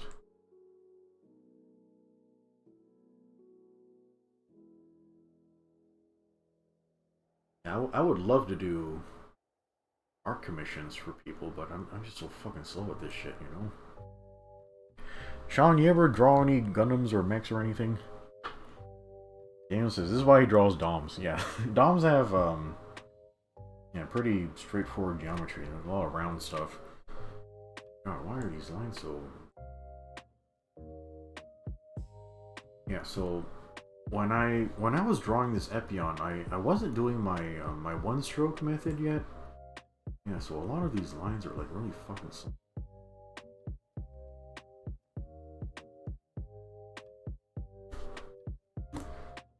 Okay, yeah. Well, the thing about sloppy lines is if you like, yeah, they're gonna look sloppy if you zoom in like 5,000% like I am right now. But yeah, if you're zoomed in at 1:1 scale, it's fine. Like, nobody can see that shit. Whatever. Gotta pull this back a little bit.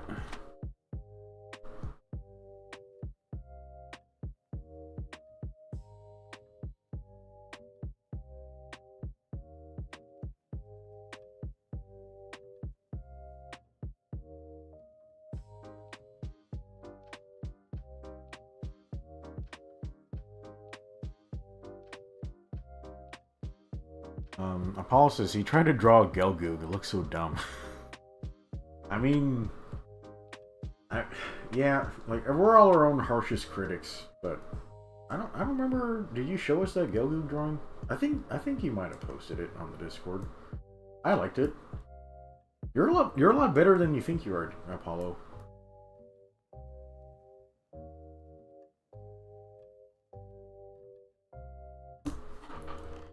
Yeah. I don't know, with all the AI horse shit going on, like I might not even need to draw anymore. I basically just draw because I like it. Yeah, I like I don't know, like my fucking weird brain. Like I like being able to solve problems. I like being able to take my ideas and put them out there. Like yeah, I basically maybe it's wrong to say that I like drawing. Like drawing is fucking frustrating and annoying. But whenever I finish a drawing or my drawing's making progress, I feel happy because I'm like, oh, I'm finally able to communicate this idea I had. Like I like being able to figure that out. But drawing by itself, like Jesus, it's time consuming. It's really hard to do, and I feel fucking frustrated and annoyed all the time. It's like, why is this so hard? Okay, wait, how did I do this on the other side again? Okay,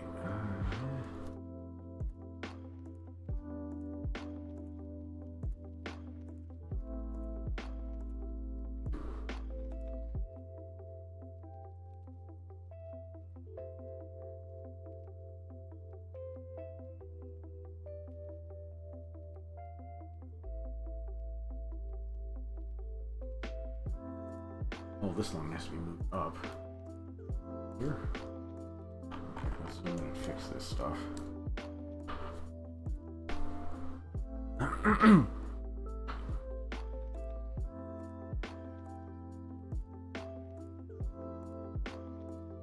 Oh yeah, Paulo says, yeah, he did share the Gogu drawing. It had like an Epion style head. Yeah, I remember that now. Yeah, it was pretty good. I think you should keep going if you have the time for it. Daniel says, the AI will never be able to draw Dom Keeney like you. Yeah, that drawing was fucking weird. Like, I basically drew the whole thing without sketching. Like, it just kind of just came out in one try. That's like really fucking weird. Like for me, that never happens. Yeah, I guess it was just meant to be. Okay. Okay, move this line a little heavier. It's a little fuzzy. Heavy, do you ever draw anything? I've probably asked you this before, but I can't fucking remember anymore. I feel like I actually haven't talked to Heavy in a long ass time. I haven't talked to Salty in a long ass time. Yeah, our schedules just never fucking line up anymore. Ugh. I don't know why, I'm feeling like really nauseous right now.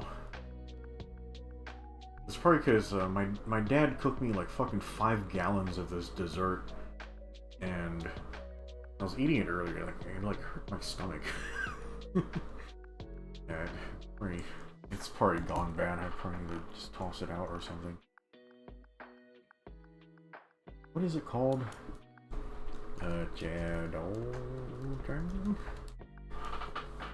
Stuff. Yeah, so it looks like this, and you top it with coconut cream. Yeah, so this coconut cream has sugar and salt in it, which don't make it without the salt. It's gonna taste weird without the salt. But yeah, like this is my favorite Vietnamese dessert. I know the pictures are not very appetizing, but I think it's tasty. I just like it for the texture. Okay, Daniel says he's got to go. Yeah, we'll catch you later, Daniel. I guess we'll try to hang out sometime.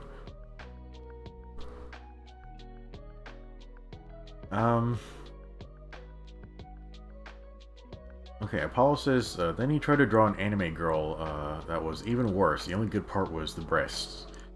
Well, that's the only part that matters, right, Apollo? I'm just kidding. But yeah, I remember trying to give you lessons like on that. That was a little while ago. But yeah, man, you're not bad. So, I don't know, it's all about time. It depends on how much you care about that shit. But yeah, like, I gotta be honest, chat. I kind of miss the time when people just had hobbies that weren't video games. But now all people do is just play video games, and I don't know, it gets kind of boring. It's like, don't y'all ever do anything else? And everyone's just like, no. Like, okay, like, great.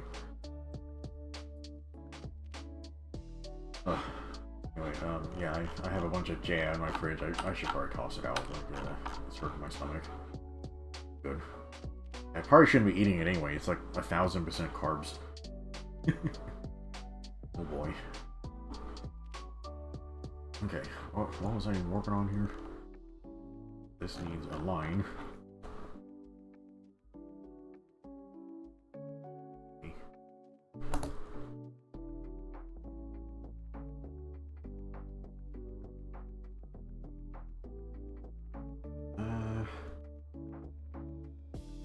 What? Oh, fuck.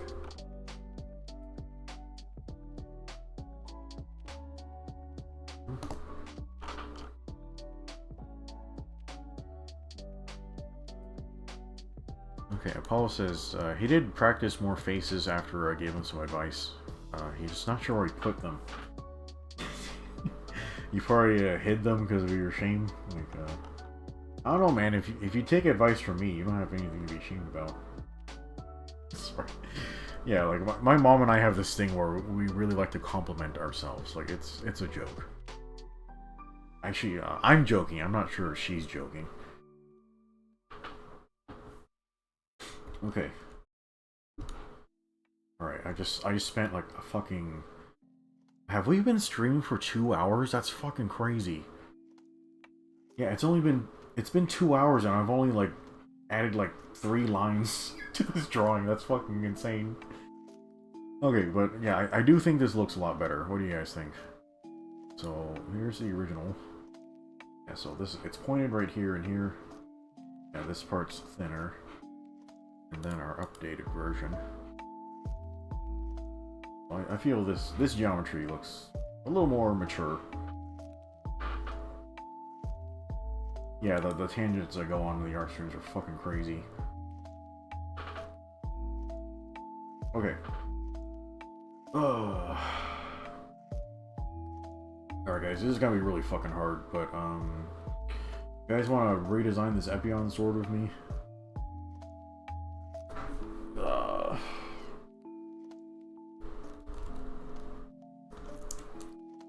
I don't know fucking shit about European swords.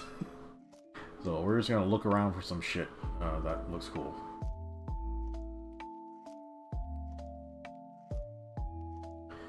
Wow, Google. Can we please add a feature to Google Images where it just never shows thumbnails? It's such a huge waste of time. Like, fuck me. Just give me the high resolution shit, please.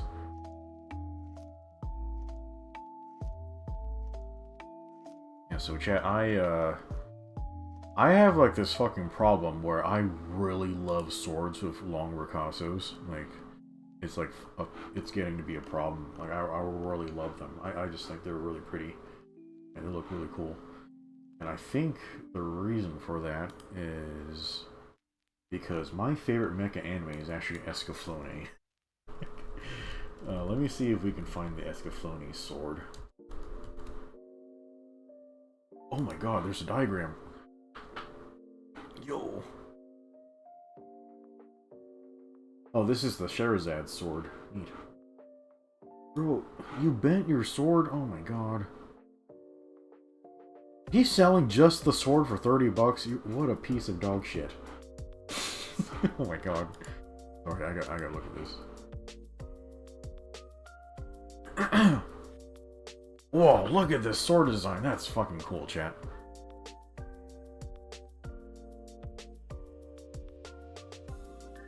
Yeah, so this got a really long ricasso. It's got like, I forgot what the verbiage is. Like, I haven't watched any sword content in a long time. Yeah, I used to be subscribed to this channel, his name was Skull? Like Skullagrim? Yeah, I really liked him because he had like a lot of really like good historical knowledge, really good like practical like information about swords. But eventually I just got really tired of the attitude, dude. Like, he was just constantly like just moping and whining and just the dude just like hated anime, is constantly talking shit about anime. It's like he was constantly complaining about it like not being realistic. It's like, bro, like the anime is not trying to be realistic, so what's the point of even like putting those standards like on it? Like that, like you're just complaining about nothing. Like, just, yeah, like just, I don't know, why don't you talk about something you actually like? I just got really tired of it, so yeah, I had to just let that shit go. Anyway, yeah, so this is the crossguard, and on swords, like, they can have like an upper crossguard, but it has like a special name, but I can't fucking remember what that is. Yeah, I don't know, bro.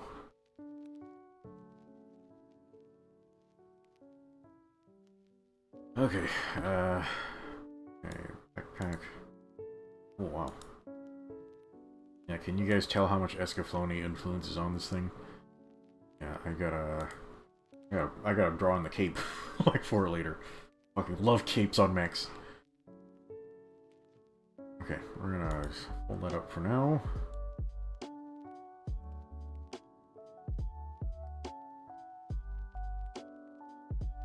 Okay, so I'm gonna make a new layer here.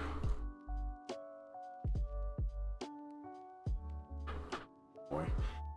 Yeah, chat, we're gonna do some sketching. I actually really don't like sketching while I'm streaming, because it's kind of like it's hard to make progress while you're sketching, and then also like while you're streaming, like you kind of feel obligated to like entertain people, but you know, it's kind of hard to entertain people when you're just trying to figure out your shit.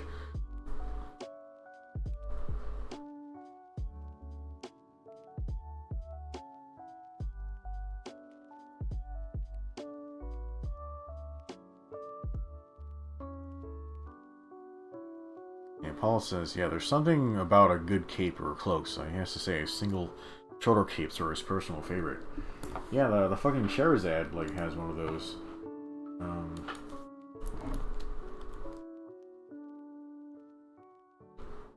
I can't remember how to spell its name. Yo, look at that shit. Dude, 1,000 fucking %. I think Trace Cushionado would pilot one of these. Like, he would have... Yeah, except you got Alan Shazar. Was he voiced by Zax? I can't remember. But yeah, this thing looks great. I really fucking like this thing. Wait, what is this thing? Should I buy this? Oh! It's $46. Hold on, chat. What are you guys doing? You're supposed to be helping me save up to go to Japan. Oh! It's $35! Fuck me. How much is the shipping? Yeah, there's a Sherazade kit. Or the action figure? What is this bitch?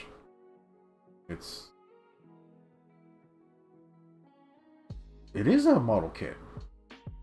What? Is there an Escaflowne? Yeah, 35 is not fucking bad. Yeah, given Guy Malice, they're pretty simple compared to mobile suits. It looks really good. Yeah, the cape's a little stiff. Oh, there's a cloth version. Yeah, I don't know. I think the plastic version looks a lot better.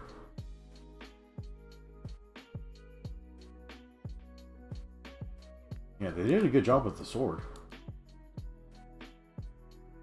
Yeah, maybe I'll get this.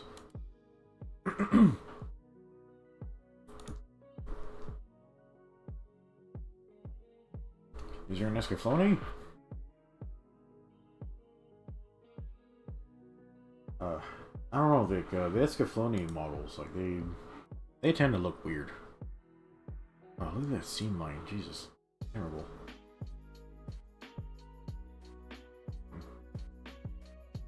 Monoroid? Is that the same brand?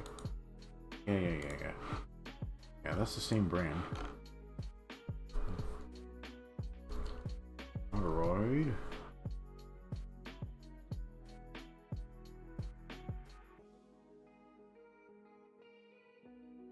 Oh, you're $32.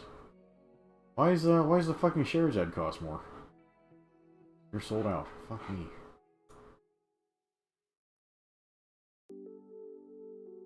Does it have a folded up version of the sword?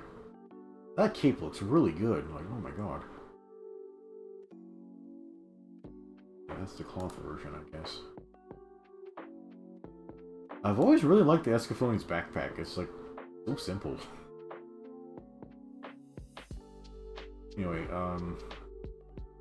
yeah, I think it looks a little too yellow. Yeah, I might like repaint it. I've never painted a model before. I fucking suck at that shit. I gotta look into this. Oh, you're also the Moderoid.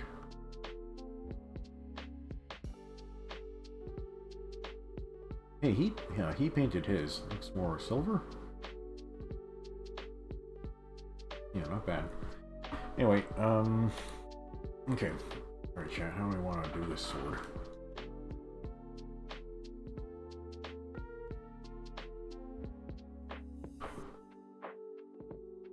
Yeah, so this Epion, the Epion Aurea, yeah, it's kind of like a midway point. It's kind of like a reconstructed Epion. It's got a little bit of new technology, but it's not really the final form. So I'm trying not to go like too crazy with what the fuck it does, but I don't know, maybe I should go crazy with it.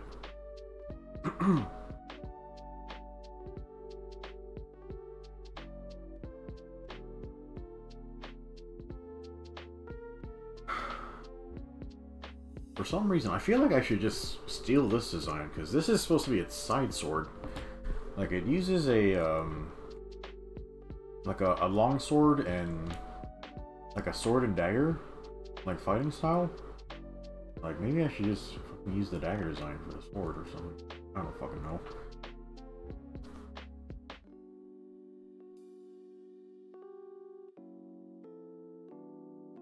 we find our sword. Yeah, the problem with the Epion sword is it's a one-handed sword. So you only got so much fucking space to design some shit.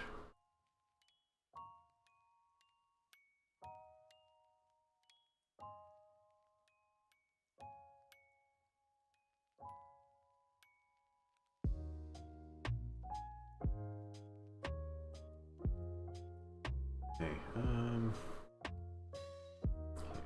gotta flare out a bit. Yeah, the original Epion sword design, it's so simple.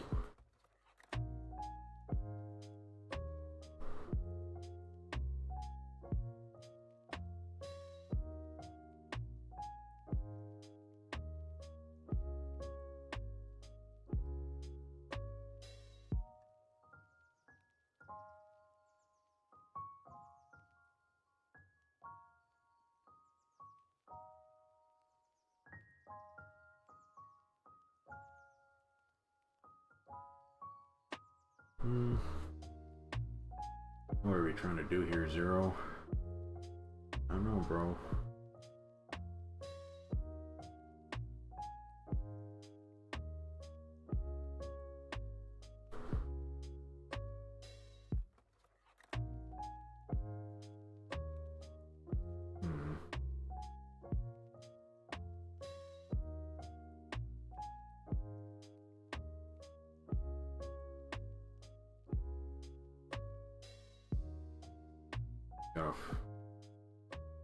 Yeah, I probably gotta get flare a bit more. Anyway, chat, what have you guys been up to lately? Outside of watching me fucking flounder around here like an idiot. I guess, I'm gonna do tomorrow, like, I guess I should be working on my run on AT Raid Out. I don't know if people even care about that shit anymore.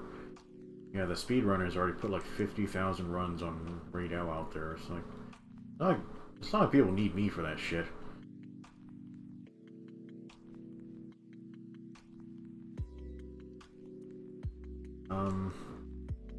Yeah, so I was gonna spend some time like doing that shit. Although I'm not really in the mood for it. Like I was telling you, like yesterday, I've been doing those AT Raid out runs were like fucking raising my blood pressure. Like, fuck me. Like,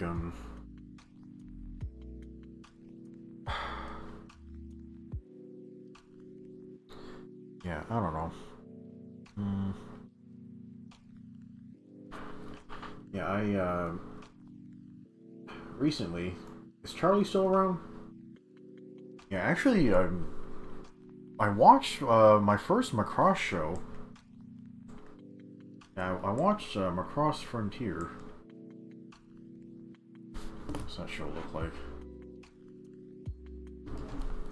Yeah, so actually, I aired,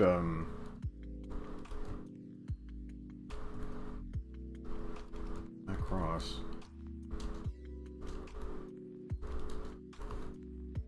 All the typos today. Sorry, I'm wearing my art glove. Yeah, so I actually streamed this movie to the Discord. Do You Remember Love? I love this movie. Like, oh my god, it's amazing. Oh, Apollo sent us a super chat. He sent us 10 pounds. Yeah, thank you, Apollo. It's really generous of you. Weren't you just telling me that you were low on funds? Or wait, no, that was Rec. Yeah, Rec was low on funds because he's trying to save up for yeah, Stellar Blade on PC. Anyway, what? Oh, fuck me! Chat, there's a Blu-ray! Fuck. Yeah, I need to go buy the Blu-ray. Yeah, so... Do You Remember Love is... How the fuck did it get a Blu-ray? $60? Dude, you used to not be able to get this at all because of fucking Harmony Gold, like having the rights all locked down and shit. Oh my god, I need to buy this. Ooh. Oh, it's normally $100. Fuck. Okay, yeah, it's discounted to 60 right now. Jesus Christ. Are you imported? You have Japanese subtitles. Will you work on my Blu-ray player? Where does it tell you the fucking horseshit?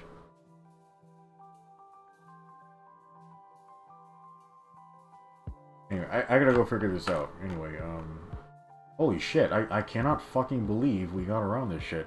I thought it was weird that there was a bunch of Macross on, like, Hulu and stuff. Or wait, was I watching on Amazon Prime? I can't remember. Anyway, yeah, you used to not be able to see any Macross, like, anywhere because of fucking Harmony Gold having, like, the rights all locked down to this stuff. But apparently it's out now. That's weird. Yeah, I gotta go buy this.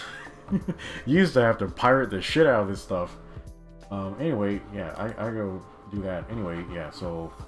Yeah, Do You Remember Love is fucking classic. Such a goddamn good movie. So yeah, it was like, this is like the big real robot thing, like after Gundam. Like I think it came out in like the 1980s, like right around the time of Zeta Gundam. That might be why Zeta Gundam has a bunch of transforming shit in it. Paul says he was looking for Foodie Cootie and they were expensive as shit. Yeah, I think my Foodie Cootie probably like 60 or something like that. It's only 6 episodes, too. Oh, Charlie says, what is it about? So, Macross is really unique. Like, so... Oh, what's the best way to talk about this? Okay, so Macross, they have fighter jets that transform into robots. And they kind of have like this middle mode where they have the jet mode, they have the fighter, like the actual robot mode. I forget what it's called, and they I think it's called a Valkyrie, and then they have like a middle mode where it's kind of looks like it's shaped like a goose, like this one, where it's only halfway transformed. I think it's called a Gerwalk. Anyway, so yeah, Macross, you have Valkyries. There are these jet fighters that transform into robots. Yeah, so basically the show is about this alien invasion on Earth. They get invaded by this alien race called the Zentradi. Yeah, this alien ship called the Macross, like it crash lands on Earth, and then they use the technology on there to create the Valkyries to make these transforming fighter jets. And so they have to use this technology to fight off the invading aliens. And the Zentradi, they're very interesting. So the Zentradi are actually giants. Like, so you know how we have giant robots? Well, the Zentradi are people who are the size of giant robots. Yeah, this is Clan. She's from Across Frontier, the show I just watched. I like her a lot. She doesn't have a lot of screen time. Yeah, great tits. Yeah, there's more to her than her boobs. Anyway, yeah, so the Zentradi are the invading, like, aliens. And so, the thing about Macross is, like, kind of like how, you know how Gundam has a lot of recurring themes, like, oh, there's a guy in a mask, and he's betraying everybody, and there's, like, a sister, and all type of shit. So yeah, there's memes and things like that in Macross. So the thing about Macross is the main character, I think it's this guy. Yeah, so yeah, he's like a pilot in the military. He's actually not the best guy. The best guy is him, like his friend. This character is Lin Minmay, and she's a pop idol singer. So yeah, she's like the most famous singer in the world, and yeah, she gets stuck on this spaceship. So they're basically like refugees. I think the Earth gets all fucked up and stuff, so they have to run away on this giant Macross ship. And so yeah, she falls in love with the main character, although the main character ends up getting stuck in a situation with this lady. I think her name might be Lisa, or something. I can't remember. Anyway, so yeah, they end up in this really horrific love triangle, and the love triangle gets resolved. But kind of like the whole theme in Macross is, I don't want to spoil things too much, but the Zentradi, those giant alien dudes like we saw, so they're kind of like from across the galaxy, and it turns out they're also people, but they don't have any culture. Like all they do is fight war, and they're all they don't reproduce. Like they're all made through cloning and all that type of shit. So when the Zentradi they see humans together, they're like, "What the fuck's going on?" Like men and women together. Like the Zentradi, they're all dudes. All the women, they're called Meltrandi. Yeah, so they're two different races, and they're all fighting each other. So yeah, they see humans, they're like, what the fuck, men and women together? Like, what's going on here? I guess the same kind of conversations we're having here, like a bunch of nerds that haven't seen women before. Anyway, so yeah, so they see the humans like hanging out together, like that's fucking weird. So it turns out like yeah, we're all related, and so what happens in the movie is they kind of find this like a ancient, like destroyed civilization that was the original race that we all like spawned from, and they find this song hidden in the records there, and it turns out to be a love song. And so Minmay, she actually performs this song, and what it does is it returns the culture to the Zentradi, and so it kind of makes them give up fighting. So it kind of like it kind of returns the humanity to them, and so like it's hard to explain, but like the whole movie is this like really like I don't know, I thought the story was really amazing. Like it was about like kind of like the power of your culture, and then returning your culture like to people that have lost it. And so I just found that message to be really, really beautiful. But yeah, this movie is incredible. But apparently it's on fucking Blu-ray now, so I need to go buy it. I need to go buy it now before it's $100 fucking dollars. That's fucking Harmony Gold. How dare you sell this movie for $100, you pieces of dog shit. Oh, they fucking Monopoly on the I can't believe they fucking did that shit. Anyway, so yeah, if you want some stuff that's like outside of Gundam, just keep them. I've been trying to show this to all the dudes on my Discord. Yeah, Gundam does not have a monopoly on mecha anime, and Gundam actually, you know, it's the most famous, but it's clearly not the best at everything. Like, yeah, it has the most mechanical designs and the most model kits you can buy and spend the most money on it, but in terms of storytelling, I gotta say, like, compared to a lot of other things, Gundam's kind of dog shit. Like, and then, Gundam, it kind of really, like, stays in its lane. Like, it doesn't really like to be creative very often. So, like, there's a lot of other mecha anime that they're very creative. Like, you know, Macross, it's very creative. So yeah, after Macross, it has a bunch of sequels and spin-offs and stuff, and they always have... the thing about them is they always have idol singers, and they always have love triangles. So, yeah, the show I just finished is called Macross Frontier. And I don't know about this show. I did finish it. I almost fucking dropped it like twice. So it's like 25 episodes. I would say that it would benefit from being half as long. But yeah, I didn't really like the characters. I like Cheryl. Yeah, she's kind of complicated, like and more mature. I really like her. The show seems to be following Renka. So she's kind of like the underdog. She's the amateur who becomes like an idol singer. But yeah, Renka's really fucking boring. And then Alto, he's the... Can you even call him the main character? Well, Alto's just there.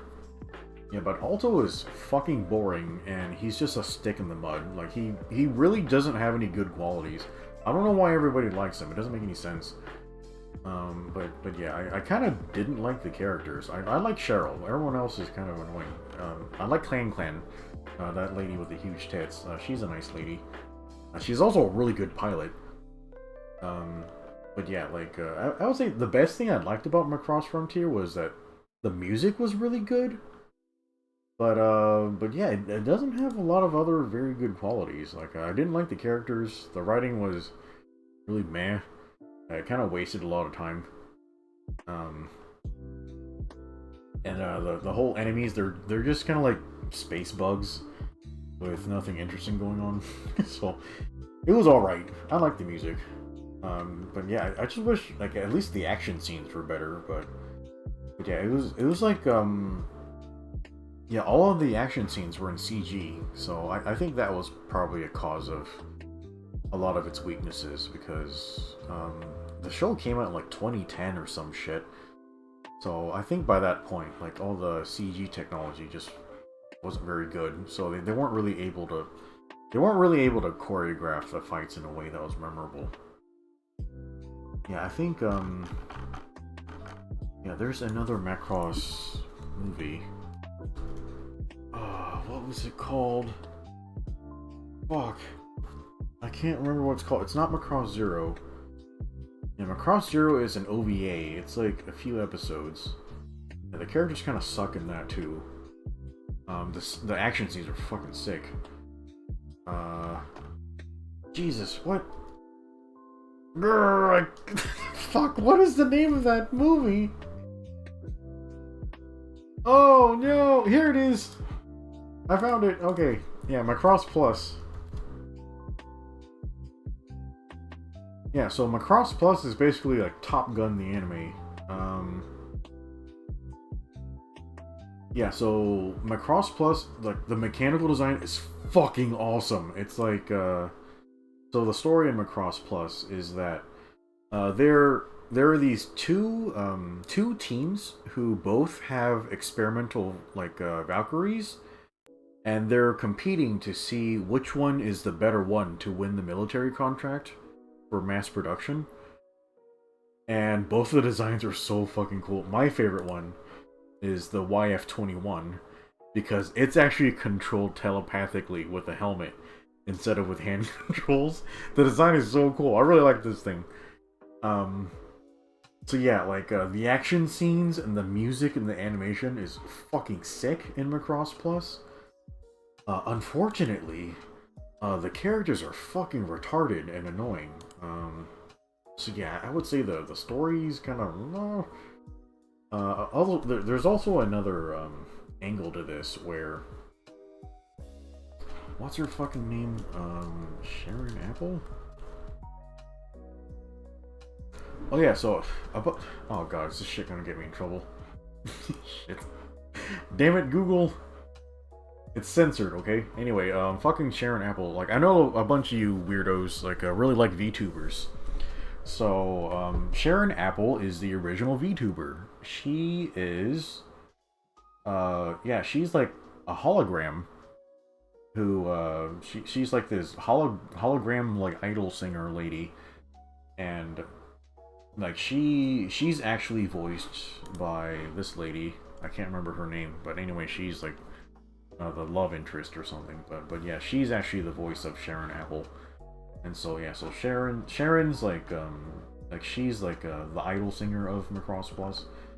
And yeah, her music is fucking awesome. Yeah, Sharon Apple is really cool. But yeah, the thing they do with Sharon is pretty neat. Yeah, so she's like a holographic AI thing. Yeah, and she goes rogue. And I think she like hacks into the Macross here. This is what this image is. Yeah, she hacks into the Macross and like takes it over. Yeah, like the action scenes in Macross Plus are fucking cool, but yeah, the movie's fucking weird. Anyway, yeah, so I like Macross Plus a lot. It you know, pros and cons. Apollo says he fucking hates love triangles. Yeah, they're pretty annoying.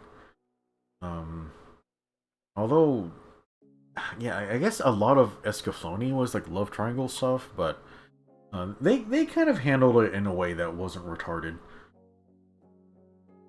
Charlie says Macross reminds him of Perfect Blue. Oh yeah, I watched that show too. This better not get me in trouble. Wait. Wait. Perfect Blue?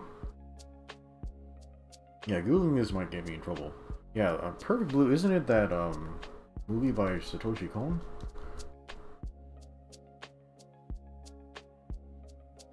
Yeah, I guess she's kind of like an idol, like actor lady, but yeah, a little like less involved, like with that. It's yeah, Macross, it's definitely more military, and Minmay is just kind of like involved. But yeah, I really like this movie too. Maybe we should air this for Halloween. That'd be fun. Yeah, I really like this movie.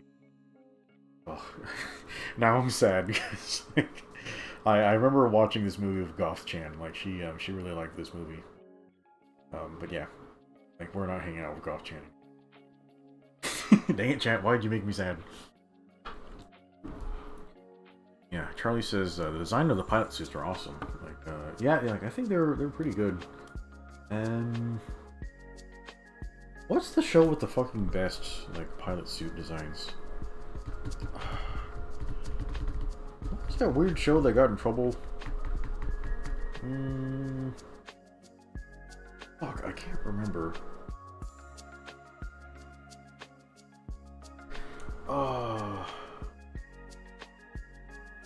Yeah, it was one of those shows where all the mechs were like CG. Was it Valvrave? Alright, chat, I'm getting like really obscure now.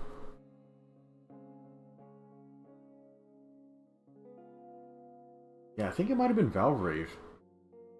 I fucking hated this show.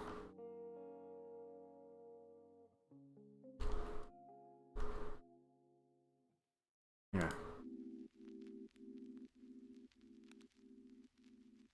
Was it? No, maybe it wasn't Valvrave.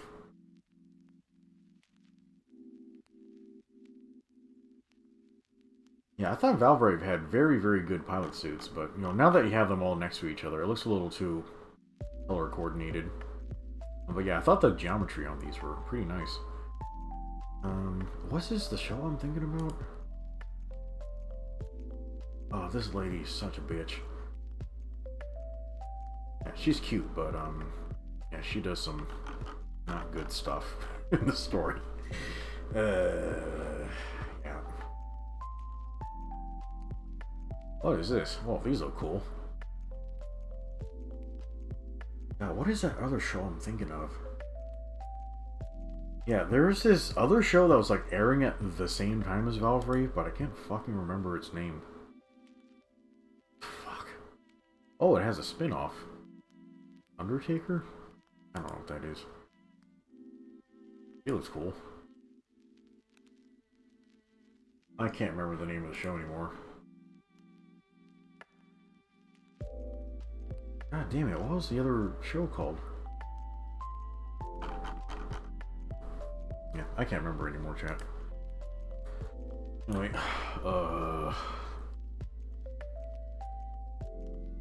what was I doing? Designing a sword. Shit.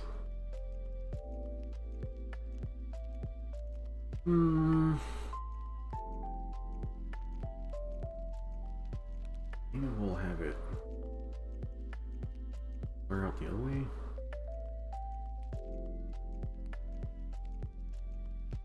Yeah, I guess in my time, I've watched like a bunch of different like mecha anime.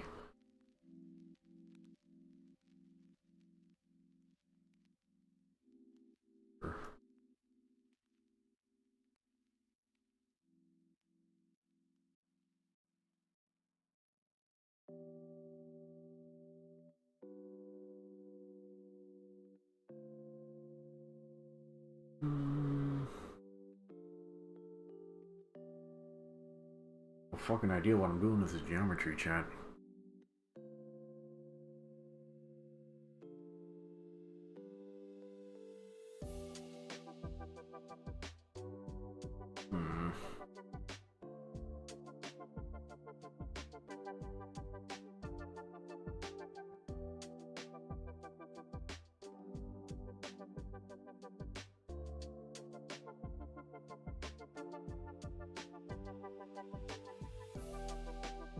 Maybe it needs to flare low.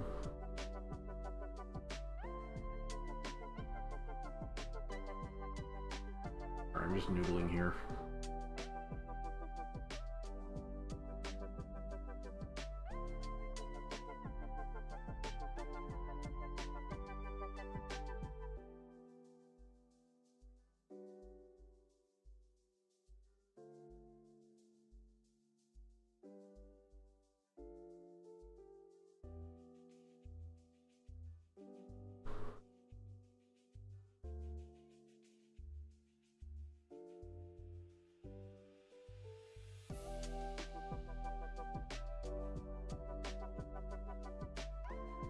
Maybe this would work if it were longer.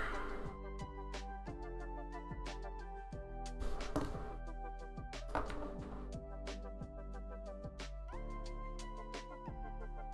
shit. Nope.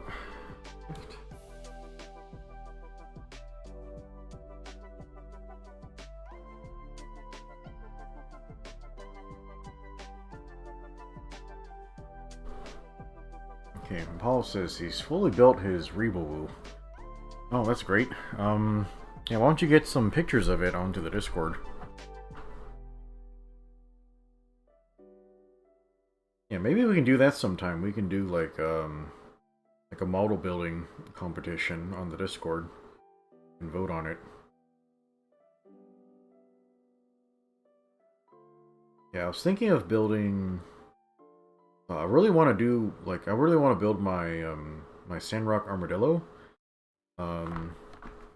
Or I might build my my Master Grade SD, like Wing Zero.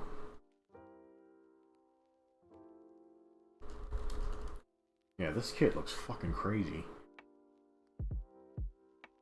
Yeah, it's like a Master Grade but SD proportions. It's actually really fucking tall too. Yeah, so because it's so big, like they could really put a lot of detail like on the model, which it's actually very impressive looking.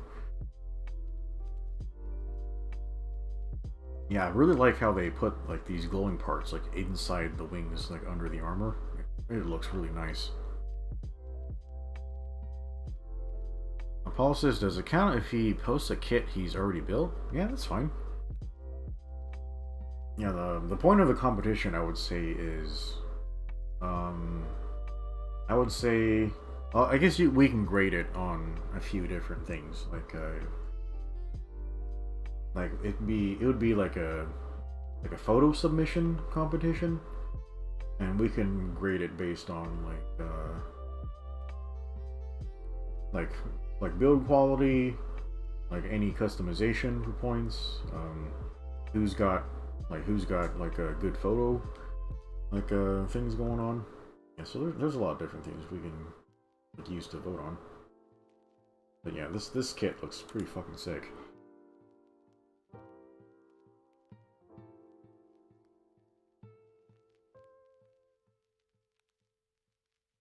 Yeah, maybe we should take off points for people who spend a lot of money on their model kit. That's just cheating. You can't pay to win. Yeah, this thing's pretty cool. Yeah, I gotta design a Wing Zero eventually, like for my story. Yeah, that's gonna be. I'm actually pretty nervous about it because it's gonna be pretty fucked up. But yeah, that Wing Zero is gonna need to do some fucking crazy shit. What is on here? Did somebody do a Snow White custom of this thing? Bro, you are crazy. How? He must have gotten, He must have gotten the dwarf like guns from this kit, and he stuck it on the SD. Dude, you were crazy. What? That's really impressive. I'm actually really impressed by this.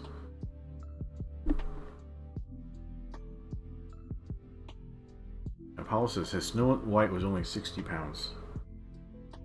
How much is 60 pounds in US dollars?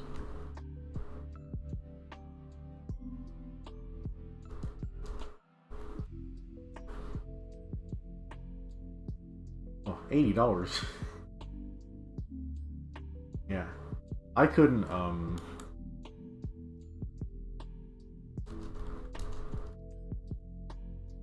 submit my Snow White because, first of all, it's a figure. It's not even a model kit. But how much do these things cost now?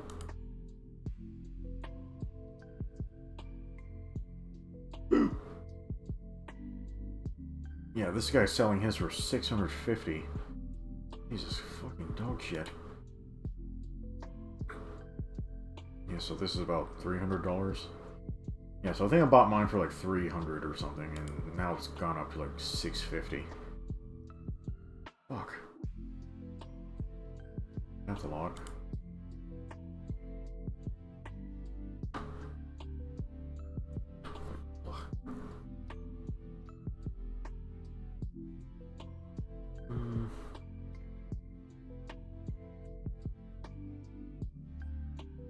Oh, that's not even my brush. What is wrong with my fucking brush? Bro, what's going on here?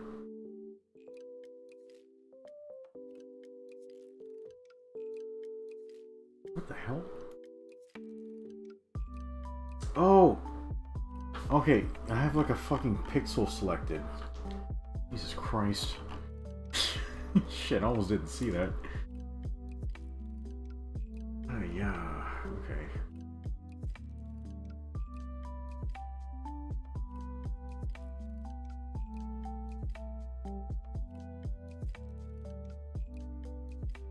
Okay, I'm just noodling. Trying a few different geometries to see if I can find something I like. That's pretty interesting.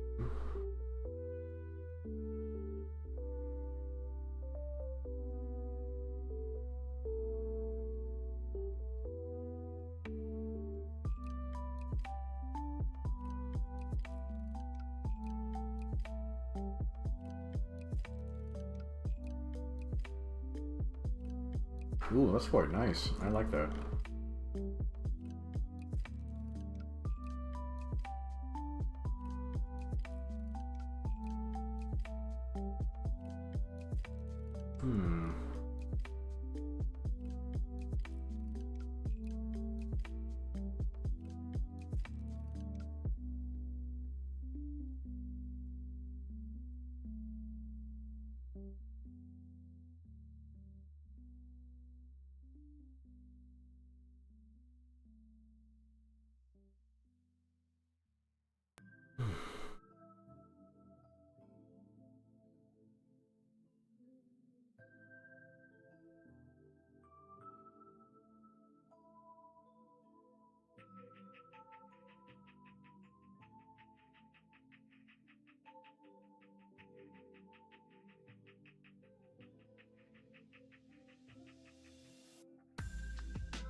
Maybe this needs to be more narrow.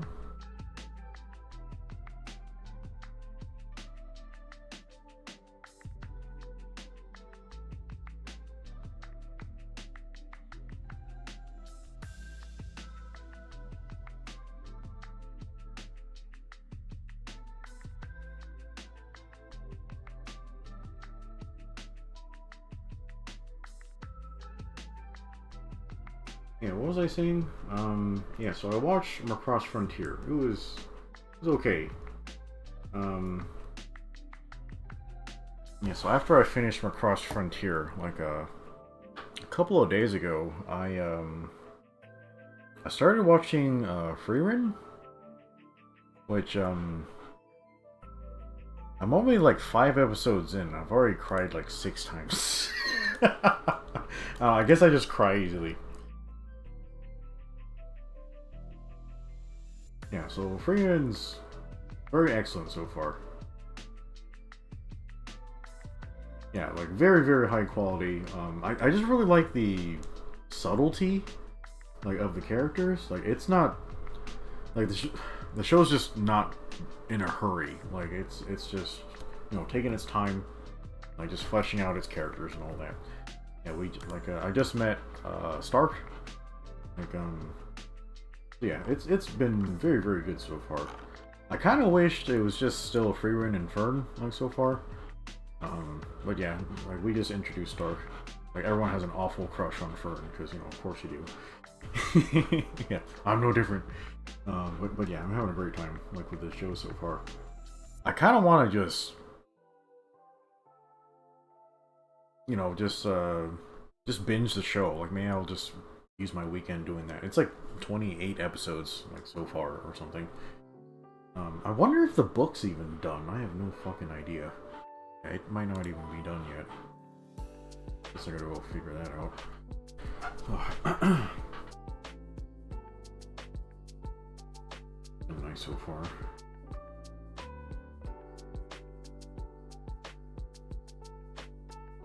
Charlie says the level of detail of some figurines is insane, dude. Now he knows why they get real expensive real quick. Yeah, I think the most I've ever spent is, yeah, like that 300, like, for that metal build Snow White. Like, that one was pretty fucking pricey. Yeah, I think I have some perfect grade builds that are kind of in that same cost range. I haven't built those yet either. But yeah, they get pretty pricey. Don't get an expensive one as your first kit. You're gonna regret that.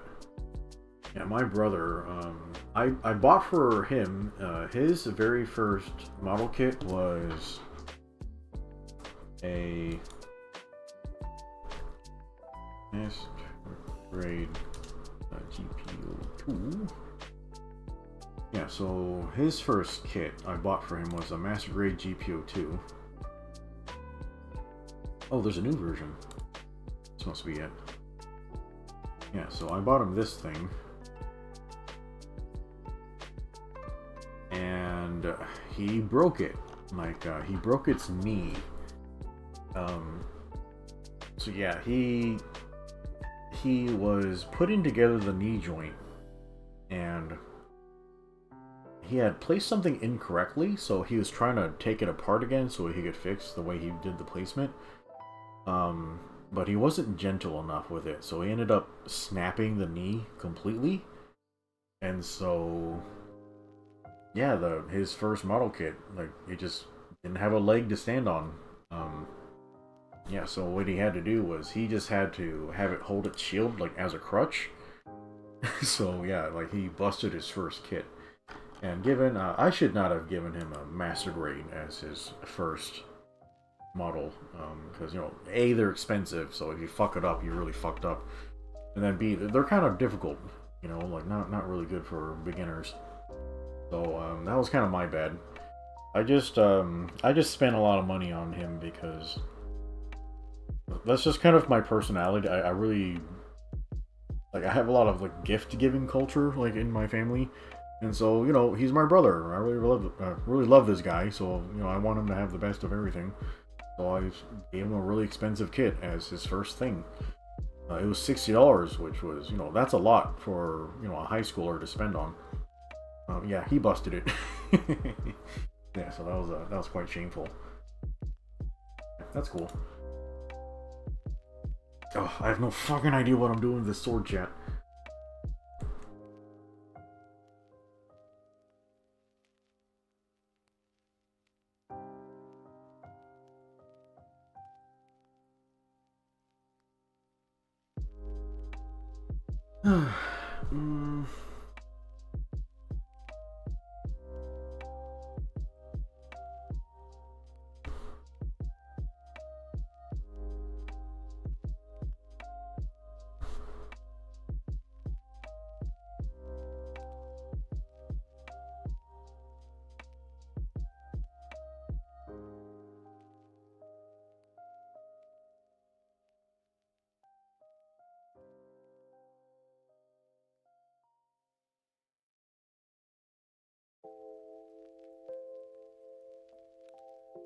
Yeah, I just might need to noodle this like on my own time or something.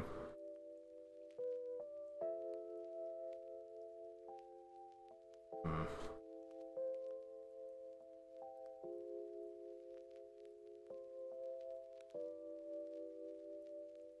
Fuck me.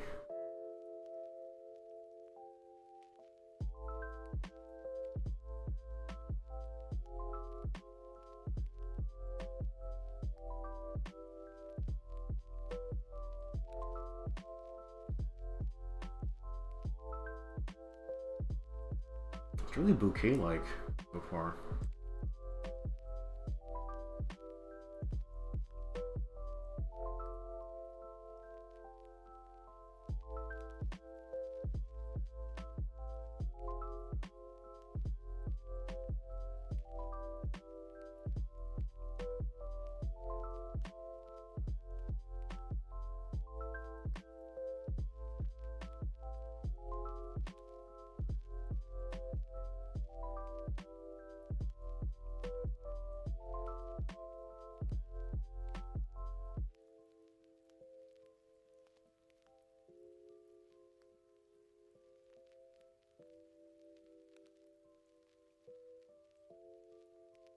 Apollo says he can give his Ribuwu dual Naganatas because he has the Master Grade Shinanju.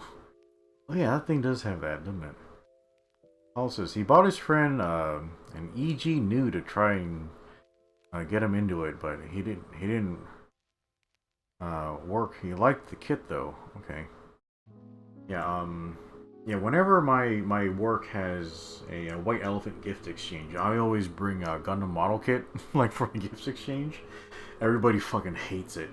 Like, it makes for interesting conversation, but, you know, all these fucking white dudes, they don't know anything about any of this shit, so it always gets really awkward. You know, my coworker, ended up, getting it this time. He said he wanted to build it with his wife. He just hasn't found the time yet. Yeah, they're really busy doing, like, you know, white people shit. Like, he's actually coding at home, like, to make his own app, like, at home. He's gonna make a lot of money off it, I'm sure. But yeah, he should slow down and find some time to build a Gundam. But yeah, he's going through some shit right now, because his wife's mom just died last Wednesday. Yeah, she had pancreatic cancer or colon cancer, whichever one of those. Yeah, so she's been like in and out of the hospital for like the past couple of years, and yeah, she finally well, like expired like on Wednesday. That's been a long, arduous process. Yeah, they don't really have time to do Gundam stuff like right now. Yeah, bury their mother. So yeah, hopefully she's, you know, not in pain anymore. That sounded like an awful time. Fucking shit, I suck at this. Like, goddamn.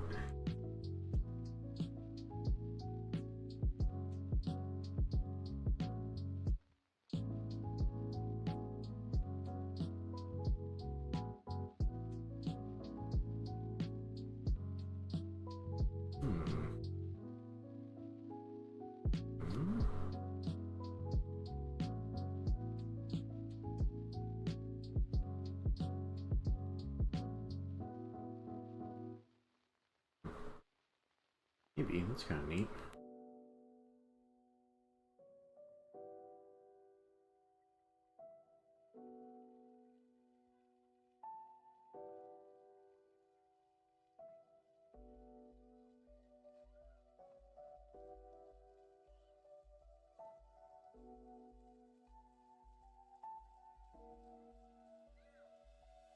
Alright.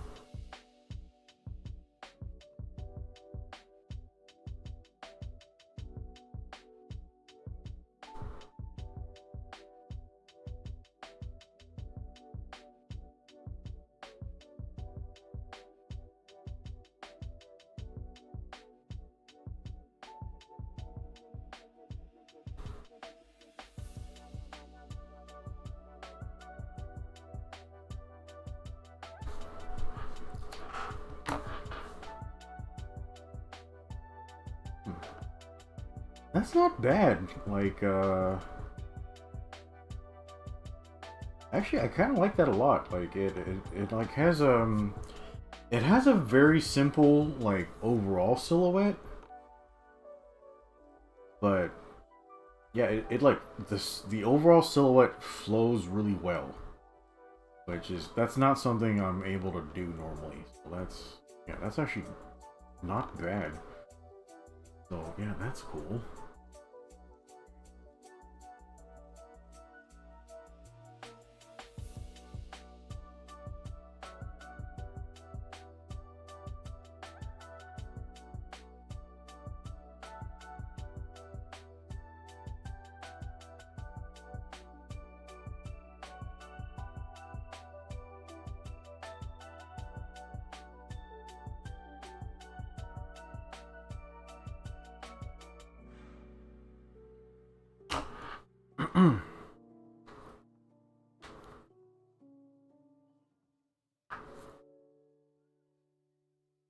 Okay, Charlie says when he was little, his nephew took his Mazinger Z figurine and broke it because he didn't allow him to play with it. Dude, that hurt. Yeah, yeah, I've had a lot of similar stories. Yeah, this is nowhere near like that level, but um, yeah, when I was younger, I had this phase where I just really loved Lego, and I was even trying to build like mechs with my Legos. Like I would actually use like the wheels as like shoulder joints and stuff. So I made like a fucking basically fully functional mech like with my Legos. It was pretty awesome. Um, but then like I remember one evening like it took me like a couple of days like to make this thing out of Legos, you know. So I remember one day my mother had some guests over and they brought their kids and like a bunch of these little fucking snot-nosed little kids.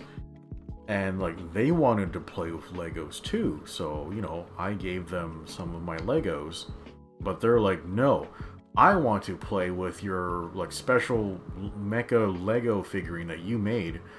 And I'm like, no, I don't want to give this to you. You're gonna break it. And my mom was like Zero, you gotta be nice to your guests. Like, give him the toy. I'm like, okay, and I gave him like my little like Lego like mecha figurine that I took 2 days to make. And the kid just fucking like demolishes it. I'm like, oh fuck, like this sucks. You know, what a little piece of shit. Anyway, why can't like kids like have boundaries too? Like what that's no good. You can't just do that. Like, yeah, that sucked.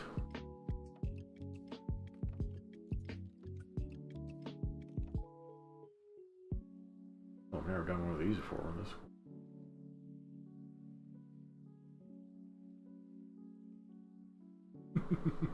What is this, a recorder? This the fucking dragon flute from Power Rangers?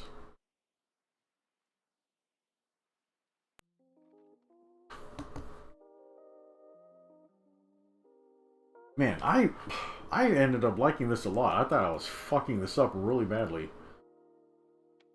Yeah, I'm sure nobody in the chat actually likes this. That's okay. Yeah, I don't make this stuff to make you guys happy. I'm doing this to make me happy.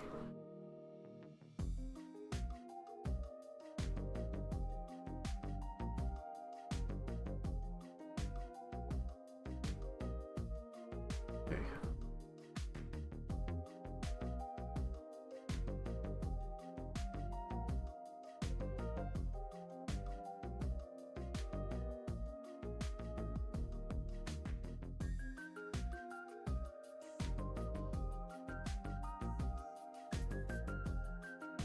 Alright, chat, I'm still figuring this shit out.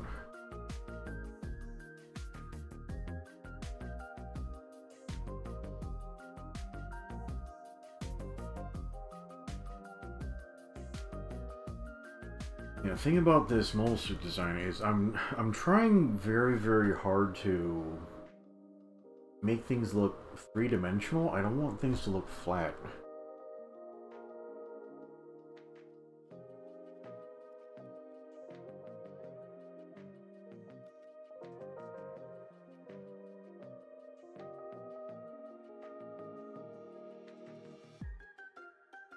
Um, Hey, Rec, are you still online? I know a little while back, Rec actually got the same tablet monitor I have. I have an Oogie, what was it, 2150, some shit like that. Have you drawn anything lately, bro?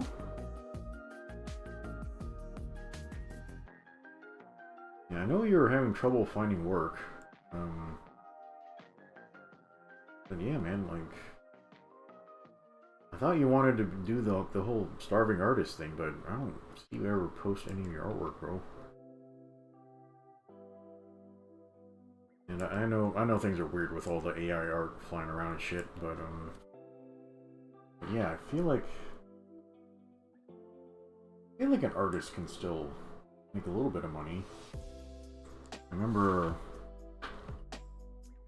Goth-chan, like, she actually used to do commissions on Facebook, and she said she made like $2,000 a month off of it.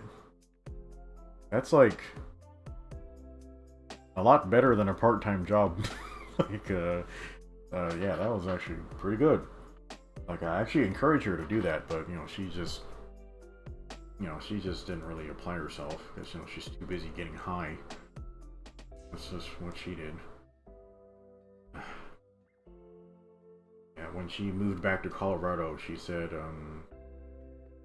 she's gonna try to be a tattoo artist, but I don't know, I knew her for years and she just never really made any progress, like, on that.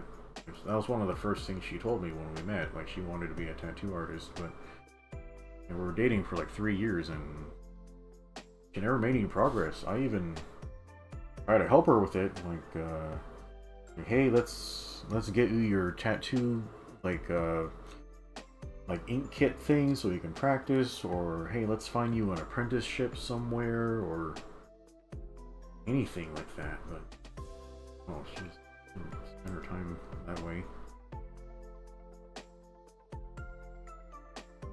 Fuck. Sorry, I'm not swearing because of her, I'm swearing because this drawing. Well, I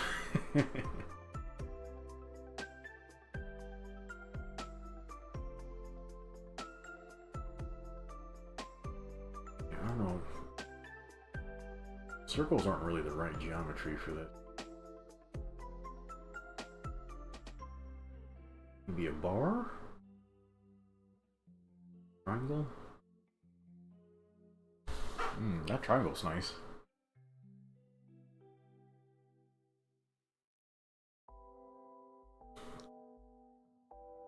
Zatanta says, he's done working. Zero stop cursing. Kids are watching. Are there kids watching? A bunch of fucking cunts. Fuck that.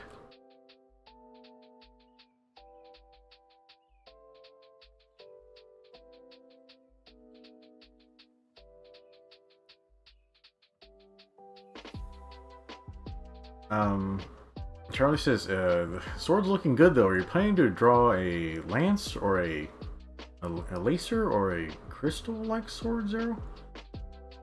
Basically what I'm drawing right now, it's just the beam emitter for the beam sword. So I should probably zoom out and do this, but hold on, let me finish the grip first. So I think I'm good with the grip style that I had before. Did that work? Fucking retarded like the whole time.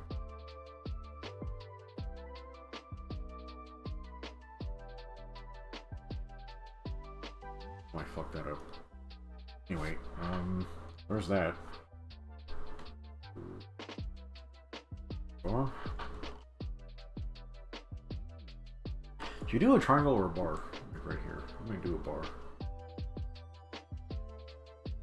I have lots of bars and tabs on the rest of the mobile suit.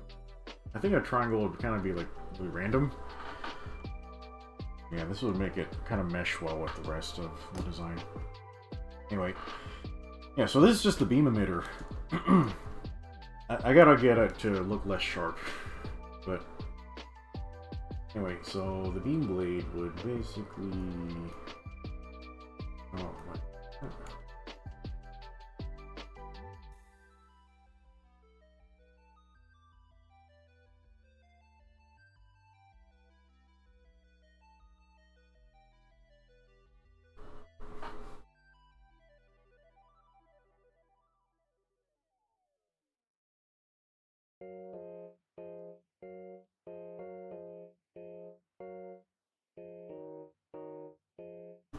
There we go. Beam sword. Now that I think about it, if the hand is that size, I gotta get this handle to be a little bit longer.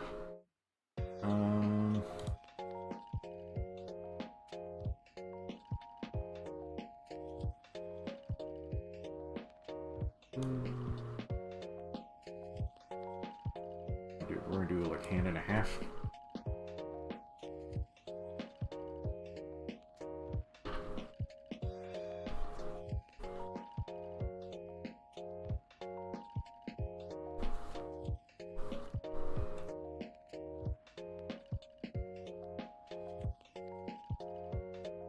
Okay, Rex says, Rex not doing anything with the tablet monitor, so he should start the artist thing soon. Hey man, yeah, the most valuable thing in the world is time, so... yeah, start doing something with it.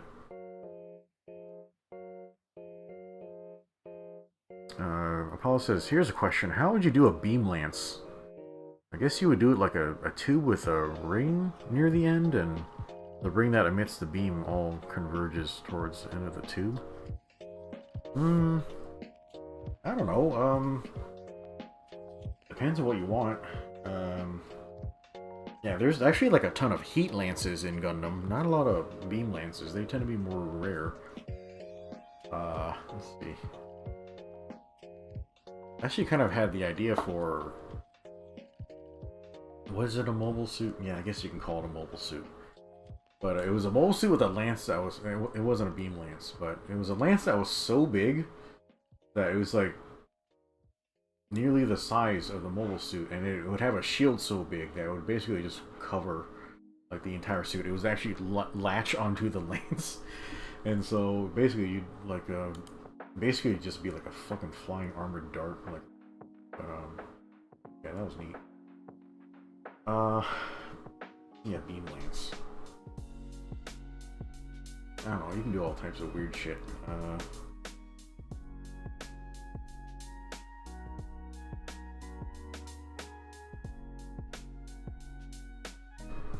It's my brush. Had to draw a lot of lances in my day. For all my thumbnails and shit.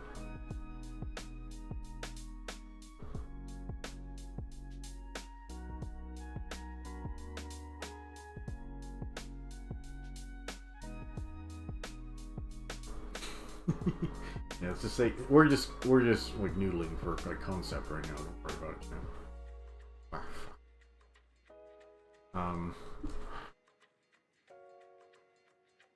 Yeah, there's a ton of beam lances I've seen where it's just like this, but it has like a beam blade at the point, which I guess that would, like, given the technology, that's like the best design. Yeah, that would be the most efficient design you would have for that. That's a little boring though. I might do something retarded where, like, I would, like, I guess this would make it like not a beam lance. It would be something else, but or like it has like beam blades coming out like this or something, and you'd have like fucking 3 of them or something. Kind of turn it into like a beam sport or something. I don't know what to fucking call that. Also, he was thinking of something like the full lance is a beam. I mean, yeah. Here's the thing though, Apollo. I don't think an idea like that would be very energy efficient. Not that Gundam cares about energy efficiency, because like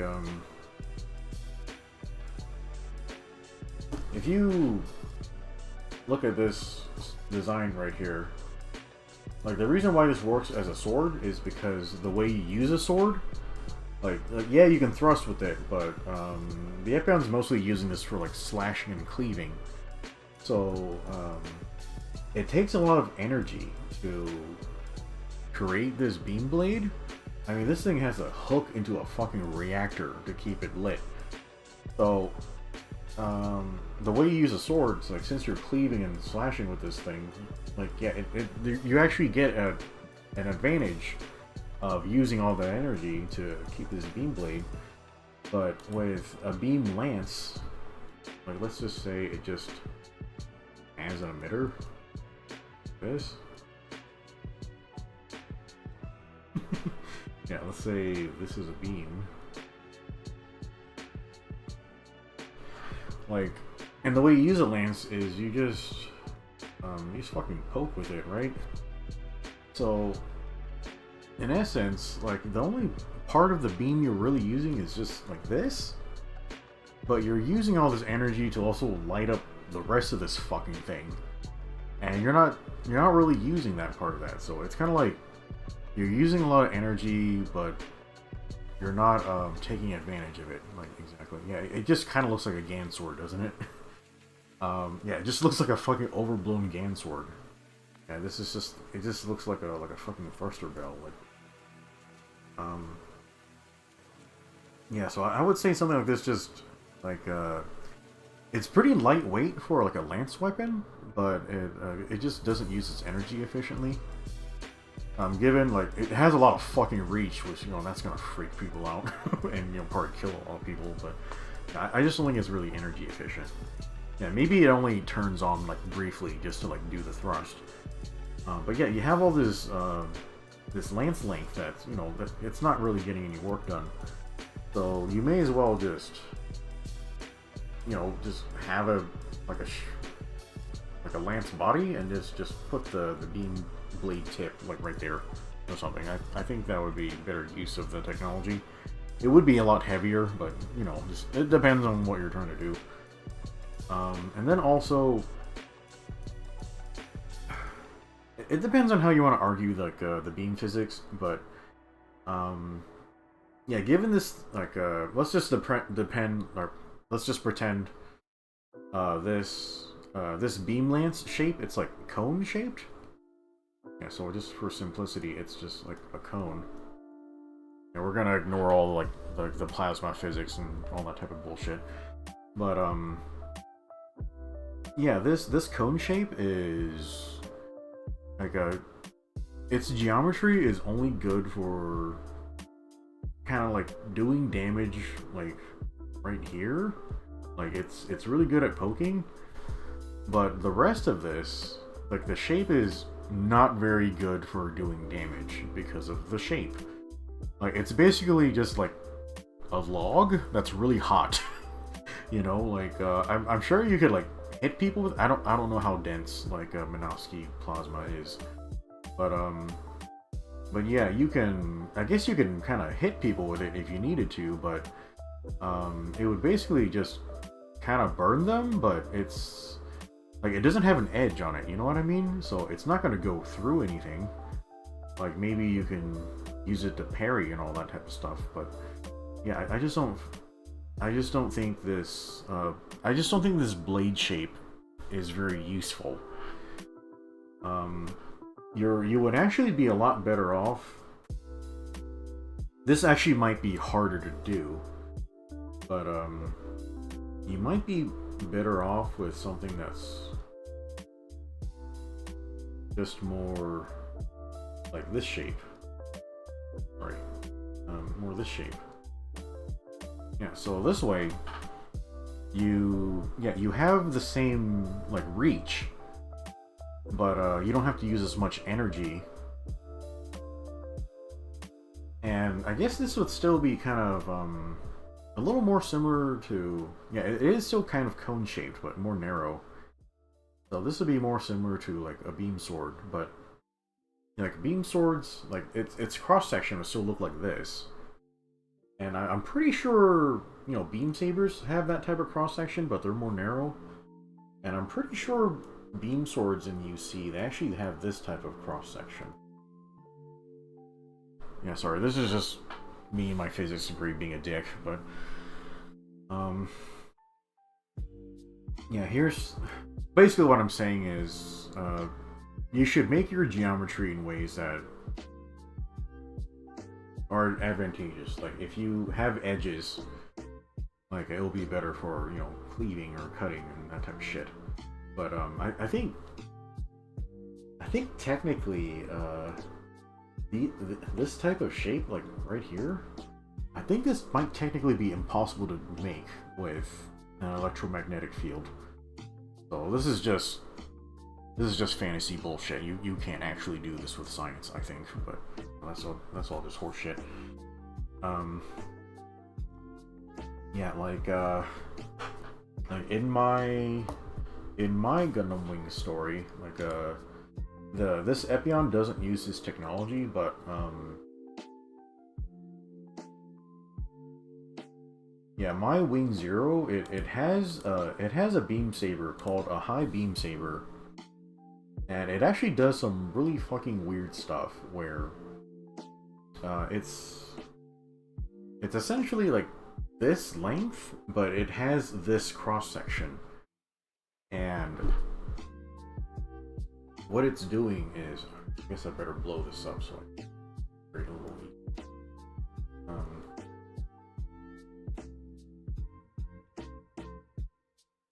Yeah, so what's happening inside the beam blade, like we're looking at this top-down cross-section, is in, what do I call it? Was it a high beam saber? I can't remember. Anyway, yeah, so it uses like really high density plasma, and it's constantly like refurnacing like the heat, like dissipation. So what's actually happening here is there are... Yeah, so right here in the middle, that's where the hottest portion of the plasma is. And the way the heat is flowing, like inside this cross-section, is it's going this way, and then here. And then when it gets to the edge, like it's going to turn around and come back this way. And then it'll curl in here. And so it forms these eddy pools that basically flow like this. And this happens at all the quadrants. Yeah, so hopefully this diagram makes sense. It might not. But yeah, so it has like all these 4 quadrants where the plasma is flowing. And so what happens is you get the highest heat here, and then you get heat, the highest temperature going out these cutting edges. And then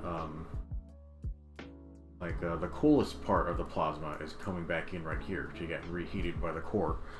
And so yeah, what you get here is that the edges of the beam blade are tremendously hotter than the flat of the blade. So if I were to diagram this like lengthwise, let's say this is the sword. It's not actually going to look like this, but oh, this is an awful diagram. Yeah, so this is the top-down cross-section. Like, if you were to view it from this angle, like the eddy pools would actually flow this.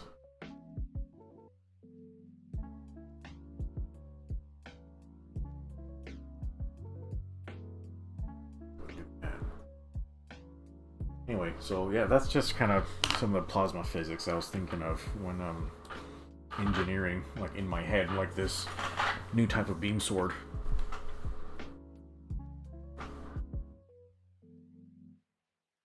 So now this says, either do a heat lance like the gases or not at all. At that point, you may as well just make a big beam saber. Yeah, yeah, the thing about heat lances is they're very heavy, like I imagine. Yeah, and then, let me think. If you're gonna make like a lance with a beam tip, like, is there any reason why you wouldn't just make like a beam spear? Because spears seem a lot more efficient. But, you know, there's a reason why lances exist while spears are still around. Like, they're just a lot more sturdy. So I imagine, like, in battle, like, your spear might get broken or just worn out. So I imagine a lance would last a lot longer. So yeah, I guess there's lots of pros and cons and stuff. Yeah, personally, I'm gonna lean spear just to keep things efficient. Like, and spears don't cost very much either. It's just a stick with a pointy thing on it. So like, imagine like, you just have a big like rod, and then you put your beam tip on the end. Like, very inexpensive. Like, you know, it's gonna cost a little more than a beam saber. Might even cost the same, but you know, your beam emitter up here is so much smaller than a regular beam saber. You can even put on the same fucking emitter and have the blade just as long. But yeah, like I would imagine for a mobile suit, a spear would make a lot more sense than a lance. I think the reason why a lot of mobile suits we've seen recently have lances is just because they look cool.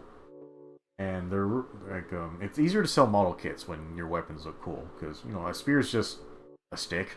It's hard to make a stick look cool, but a lance has actual like geometry to it, so you can do shit to make it look nice.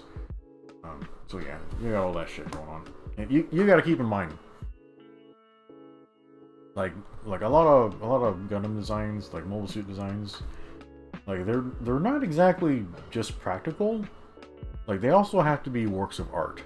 Like, is this aesthetically pleasing? Like, will this sell? Okay, as a model kit. Is it fun to build? And all that type of shit. So, yeah, you gotta find that balance. Anyway, that's my thesis on mobile suit lance weaponry. Yeah. Okay, what the fuck was I doing?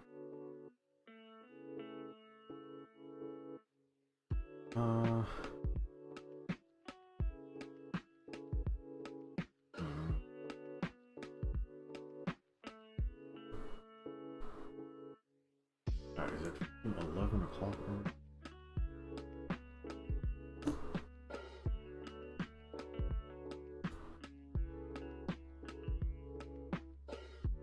I want to keep points going here.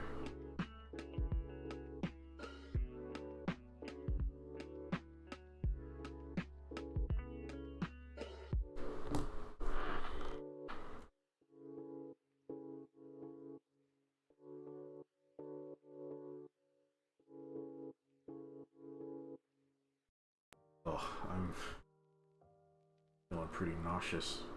Oh yeah, because I haven't fucking drank any water in the past, like, 3 hours.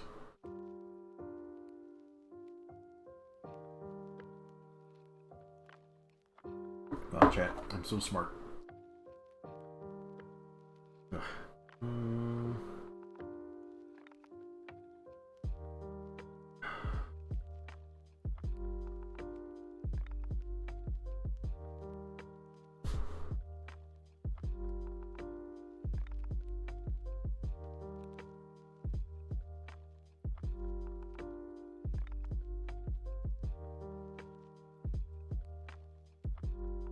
That seems a little too obvious.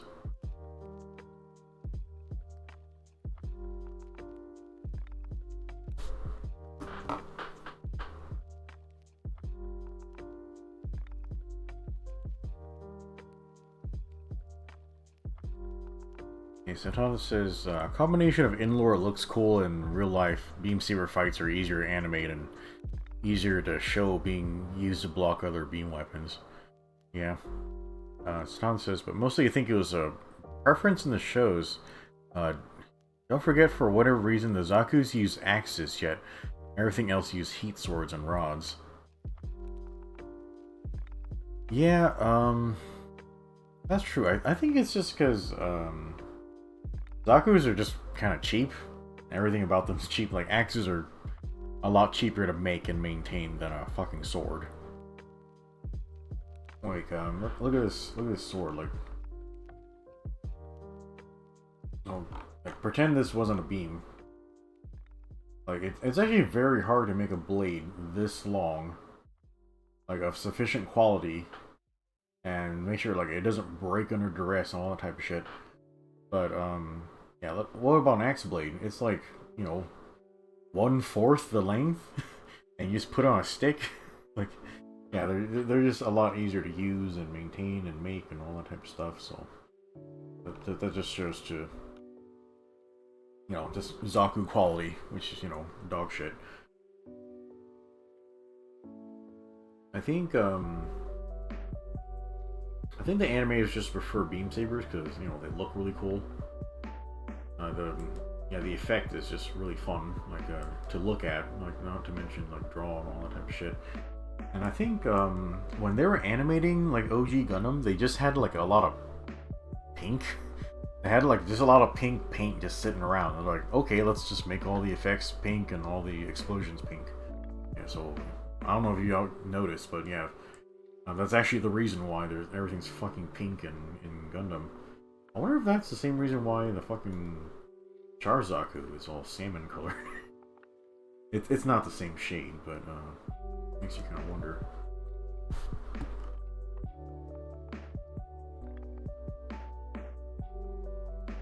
Yeah, I'm always trying to strike this balance between, you know, artistic quality and then practicality. Like that's why, you know, the Epion normally it has like these huge like flared shoulders, like and stuff. Here, take off these weapons.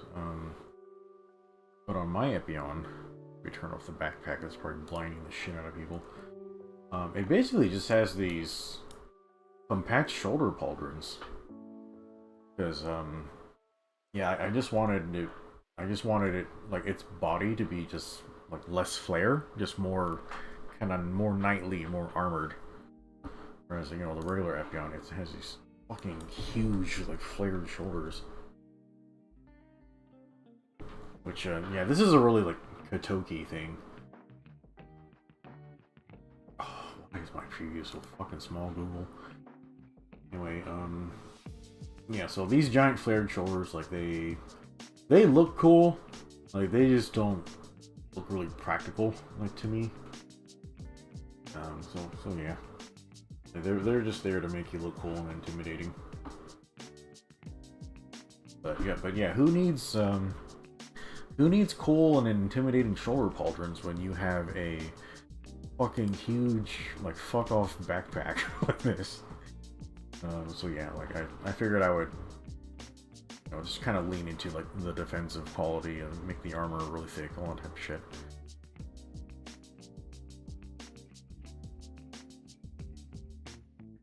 Okay, they're working on this.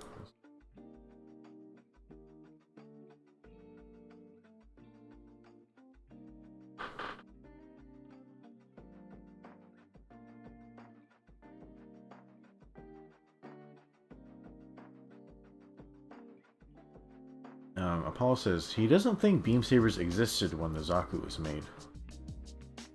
Satan says in lore they were built from construction mechs. Yeah, beam. I believe the Gundam had the first beam saber. It also had the first beam rifle, or they might have retconned that like 50,000 times, like they always do. But yeah, like, beam sabers definitely did not exist when Zaku's were first made.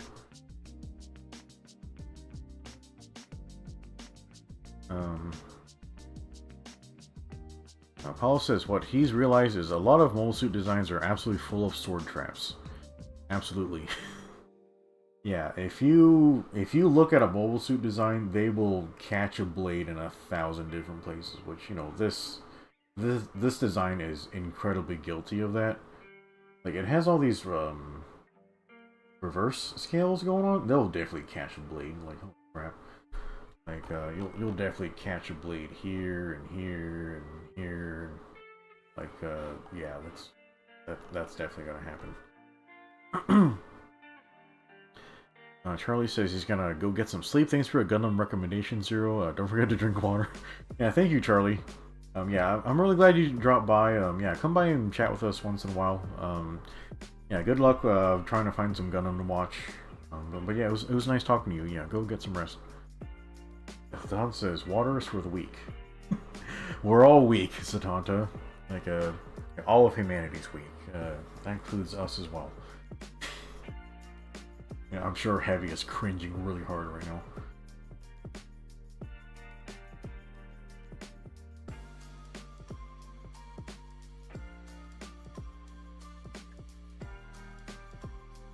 Okay,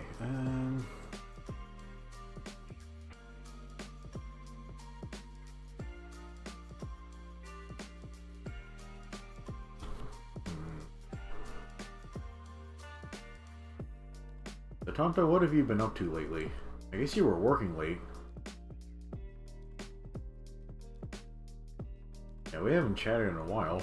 I know you were thinking about playing Wilds, but yeah, that game needs more content. Like, I'm out of shit to do. Yeah, I'm really excited about Stellar Blade getting its updates and stuff.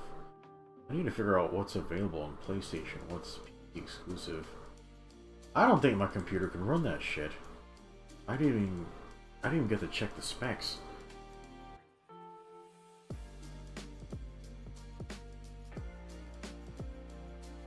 Oh.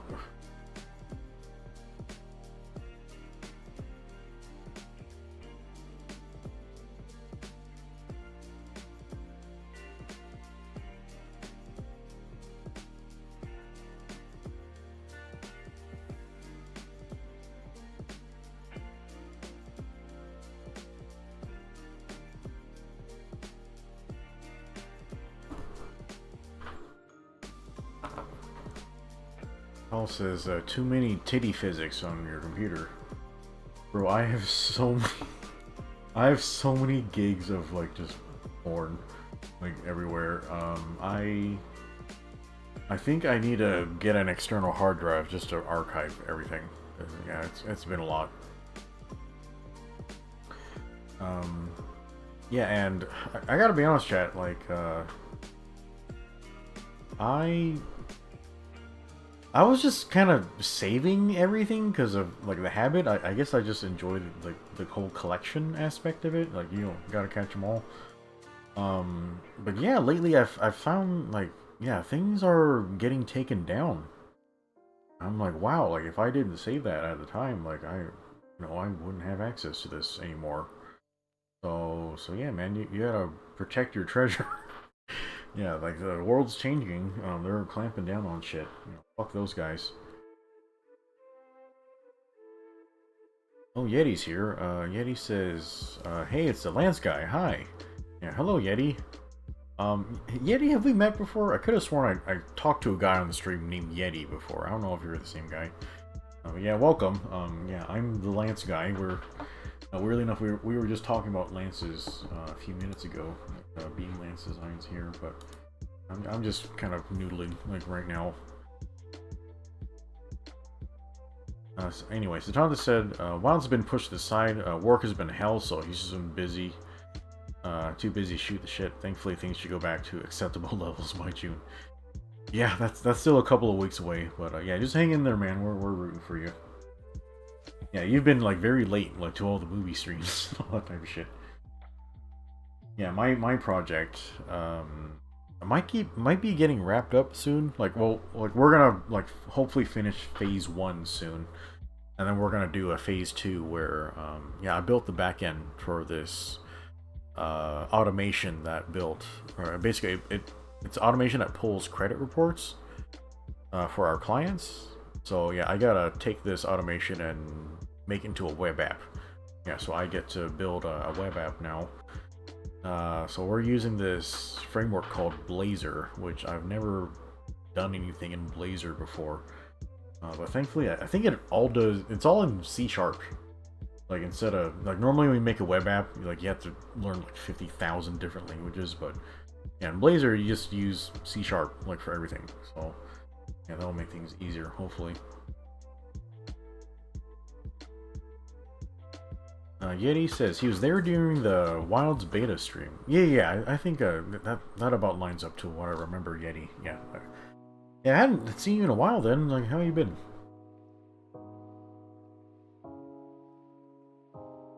Apollo says he says he regrets not saving one he really enjoyed. Now he can't find it anywhere. Apollo, if you can describe it, I might even just fucking have it, or I might be able to find it for you. Yeah, so if you want, you can describe it on the on the Ludes channel on the Discord. Maybe we can figure out what it was.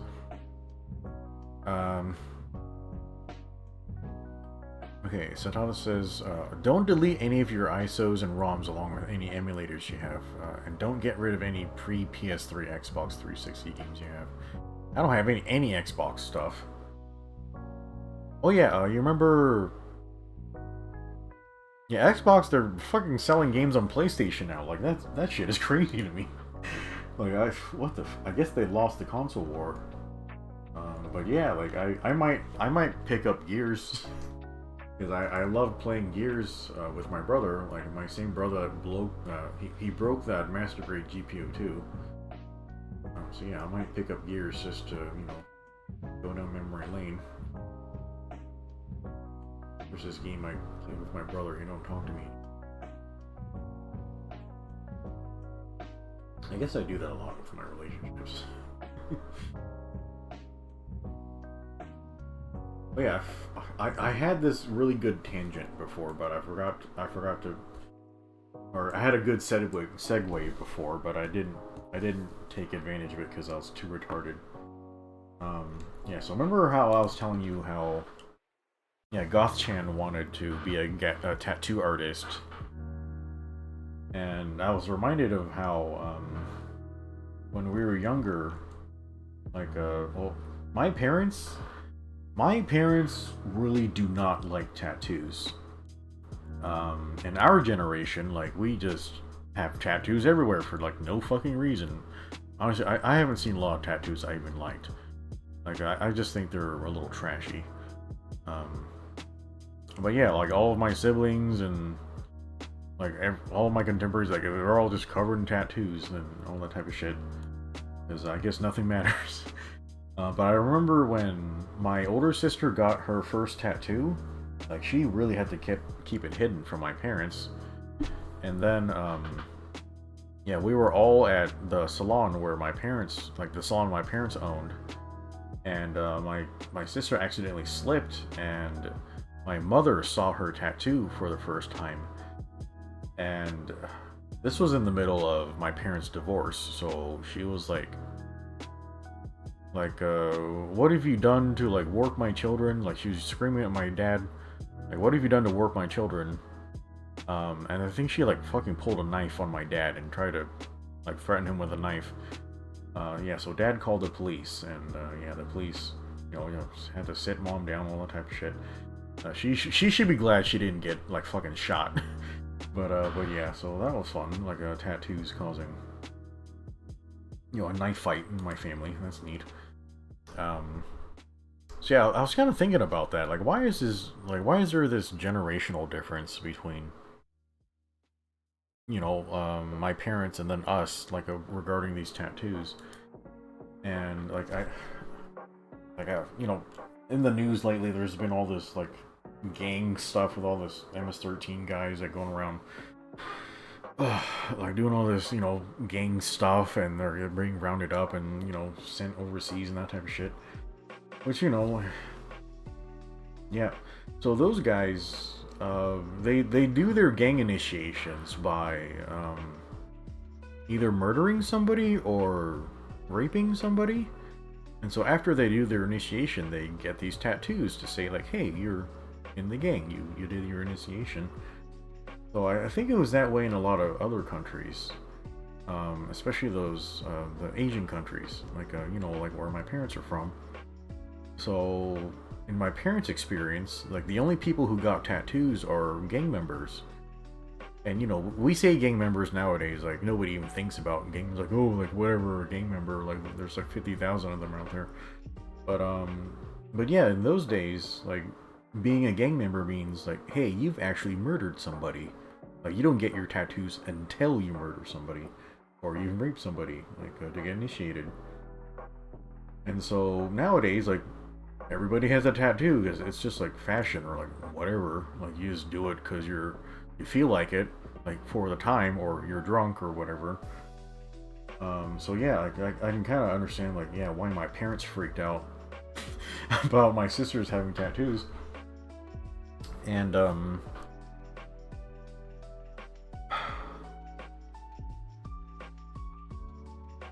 I was kind of thinking like, yeah, so I can kind of understand why my parents were shocked at first, but you know, they mellowed out about it. Like, obviously, we don't wear tattoos that way in our generation. Like, they're just like whatever the fuck fashion. Nobody even cares. Um, but I was kind of thinking, hey, what's something that, you know, our kids could do that would kind of like cause us to be shocked in the same way that my parents were shocked at tattoos. And like, what is something that's like a guaranteed like physical or like visual like tell that somebody's like absolutely evil and reprehensive? So I figured, hey, what if for the next generation, it was suddenly fashionable to wear like white clan hoods or something? And I would be like, oh hell no! Like, no kid of mine is gonna wear a white hood and just run around in a white hood and that type of shit. Um, and then they're gonna be like, "Oh, Dad, you don't get it. Like, it's just fashion. You need to chill out, bro. It's just a hood. It doesn't mean you're bad or anything. I haven't like hung anybody or whatever. Like, I just wear it because it looks cool. Like, it just speaks to me, that type of shit." And and when I thought this, like, I'm like, this is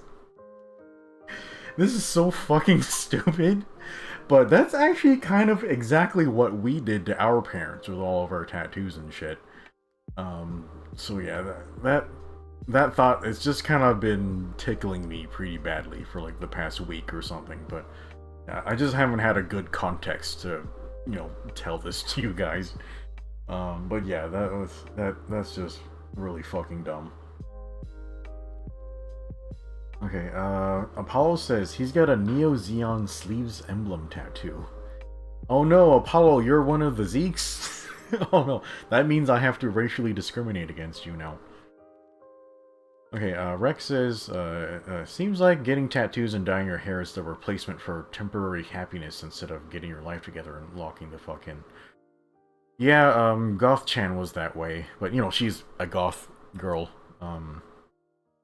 Yeah, she was fucking gorgeous when I first met her, but like she started getting like a lot of not a lot, but she started getting like eyebrow piercings and stuff like that, and a lot of new tattoos and a lot of weird piercings. Like the last time I saw her, she actually, I don't even know what this type of piercing is called. She got like a piercing like right on her chest.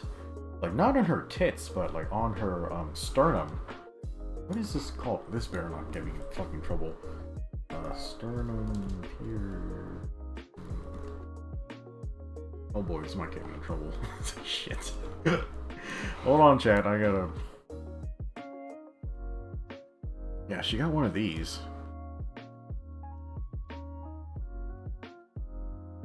Fucking Google.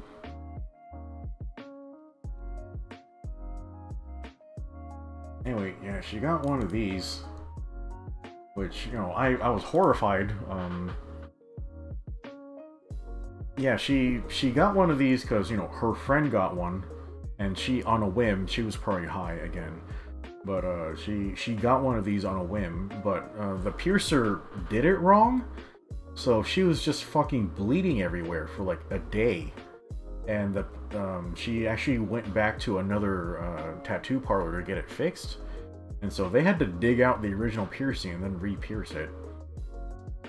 Yeah, so the last time I ever saw Goth-chan, like, she had like a bunch, like a giant fucking bandage like on her chest because of this piercing that she just got. Like, she was all fucked up from it.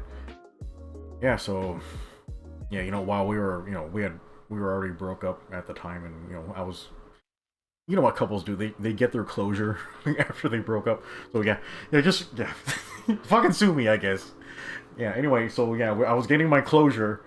She was getting her closure too. But anyway, yeah, she had one of these. I'm like, that's not a good idea. Anyway, so yeah, she's however old she is. So I guess by the time she's older, she's just gonna be fucking covered in all this type of like nonsense. But yeah, I don't think people should do that. That seems not a good idea. Yeah, given the fact that, she was fucking bleeding like all day from it. Like, it just didn't even go well.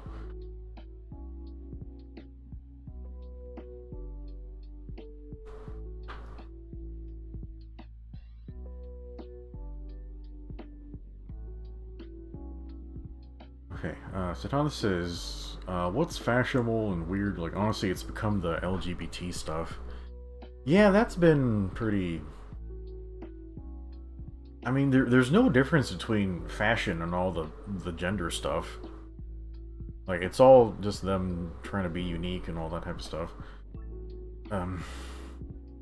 Yeah, I don't know, that all gets really complicated. When will people understand that gender is... It's not supposed to be a fashion, it's about your role in society and how you relate to people. And like, oh, I have this special gender where, like what would my special gender be? Like, oh, I'm the guy with lances. Like, and people should give me money because I like lances. Or like I draw big anime titties and giant robots and stuff. Like that's not a gender that I just described. What I described is a personality. People need to understand the difference between those two things. But I don't know, like, our generation is just retarded. Ugh, yeah, someone says, if you have rainbow hair, like, do the gender shit, like, gets a similar reaction to the tattoo thing. Yeah, I guess so.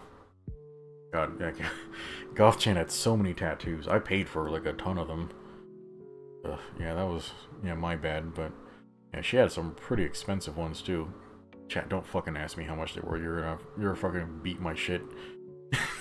Yeah. Yeah, this man's an idiot. Kick his ass. But yeah, she had a ton of tattoos. Yeah, I don't know, man. Like, I really loved her. Like, I offered to, have her join my family. If you know what that means. But, yeah, she said no. I was always really curious what would happen if, like, my parents met her. But, yeah, they probably would have wigged out, like, a little bit. But yeah, she was very beautiful. Yeah, I'm sure they would have calmed down a little bit. Like, oh yeah, she's actually, like, really pretty. But yeah, like, I really wish she would have just, I don't know. I don't really know a lot of men who even like that stuff when you carry it too far. Like, I think, like, when people go really excessive with tattoos and piercings and stuff, like, I think it's just like a woman-female thing, because, like, women are, they're very vain. Like, they're really just all about their appearance. And so, like, they get this dopamine hit when they, do something with their appearance and people like it. So what do? They just do something, like, really fast and cheap and not thought out to get praise about their appearance. So what's a really fast way to change your appearance that will get a bunch of assholes to like it on Instagram? You get a tattoo, or you get a piercing. You accessorize, basically. So, like, I kind of feel like the tattoo and piercing culture is... it's kind of a little related to, like, the dopamine addiction our generation has. Like, it's just like a really quick, shallow hit. Except what you're doing to your body it's like a permanent change. The piercings aren't super permanent, but yeah, it's basically just accessorizing, like, for Instagram likes, or whatever Instagram uses as metric for that. So yeah, like, I don't know, women, they have this thing where, they're just really conscious of their appearance all the time, and they're always worried about it. But yeah, I just feel like if Goth-chan had, she had just appreciated her beauty, like, the way it was, she would have been a lot happier. I would have been a lot happier. Like, with it, you know, not that she should live her life, like, to make anyone else happy, but yeah, I just really wish that, you know, she had appreciated herself for, you know, how she was, instead of constantly having to, you know, one-up herself all the time.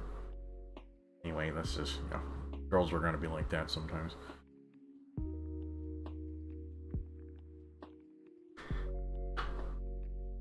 Paul says, yeah, Muppet tattoos get stupid expensive.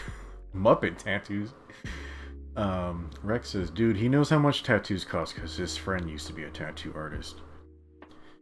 Yeah, yeah, Gothchan actually got a tattoo from, like, a world-renowned tattoo artist who was living in Japan. And she actually flew to she flew to Los Angeles to get this tattoo done. That was actually the first trip I went on with her. Yeah, that trip sucked. By the way, yeah.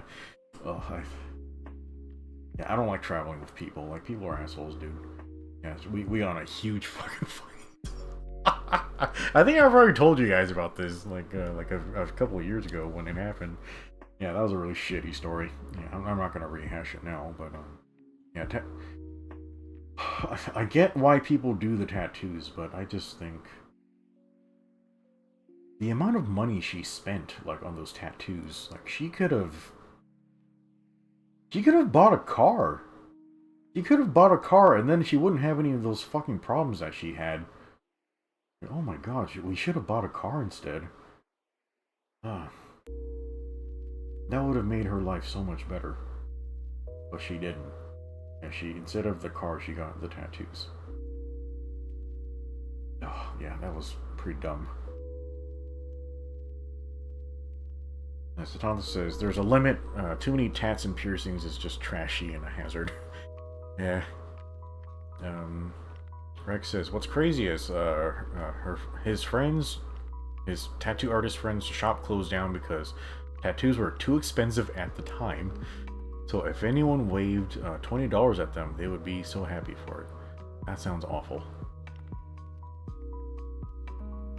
Rex says, oh yeah, that was so dumb. Like, I want this artist, bro. How about you don't?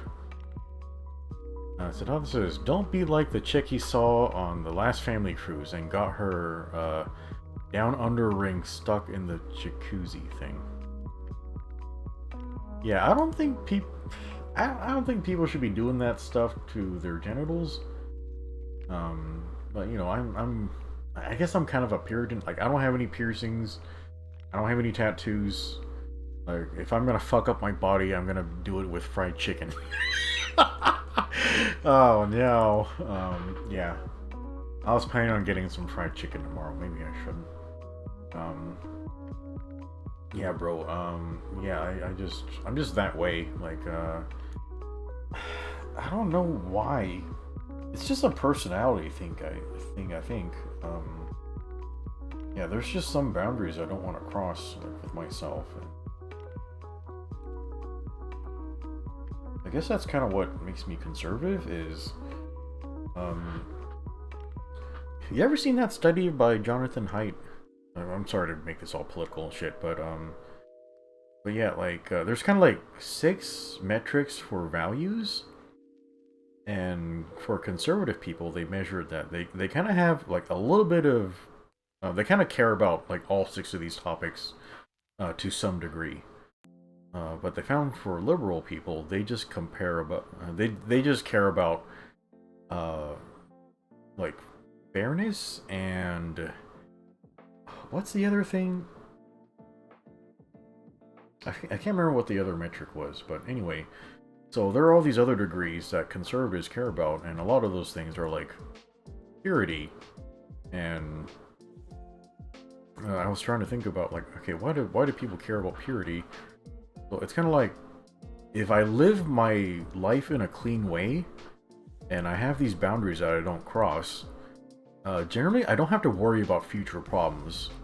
Like, hey, I don't have to worry about my tattoo giving me metal poisoning, or I don't have to worry about my dick piercing getting stuck in a jacuzzi, like, jet thing, or I don't have to worry about STDs, or, yeah, so, you know, having boundaries is like, yeah, like I suppose it makes you uptight, but it has its utility. So I guess that just comes down to personality differences. And you know, like depending on the condition of the country, you want to lean a little harder or a little lighter on your boundaries. So I guess over the past 10 years, we've been like 100% open. And it turns out that's making everybody poor and getting a ton of people killed and everybody addicted on drugs. That type of shit. And like some people were like, hey, this doesn't seem to be working very well anymore. So yeah, let's get those boundaries back up. They seem to be pretty good at stopping those kinds of problems. Yeah, and you know, like having boundaries doesn't make you evil. It just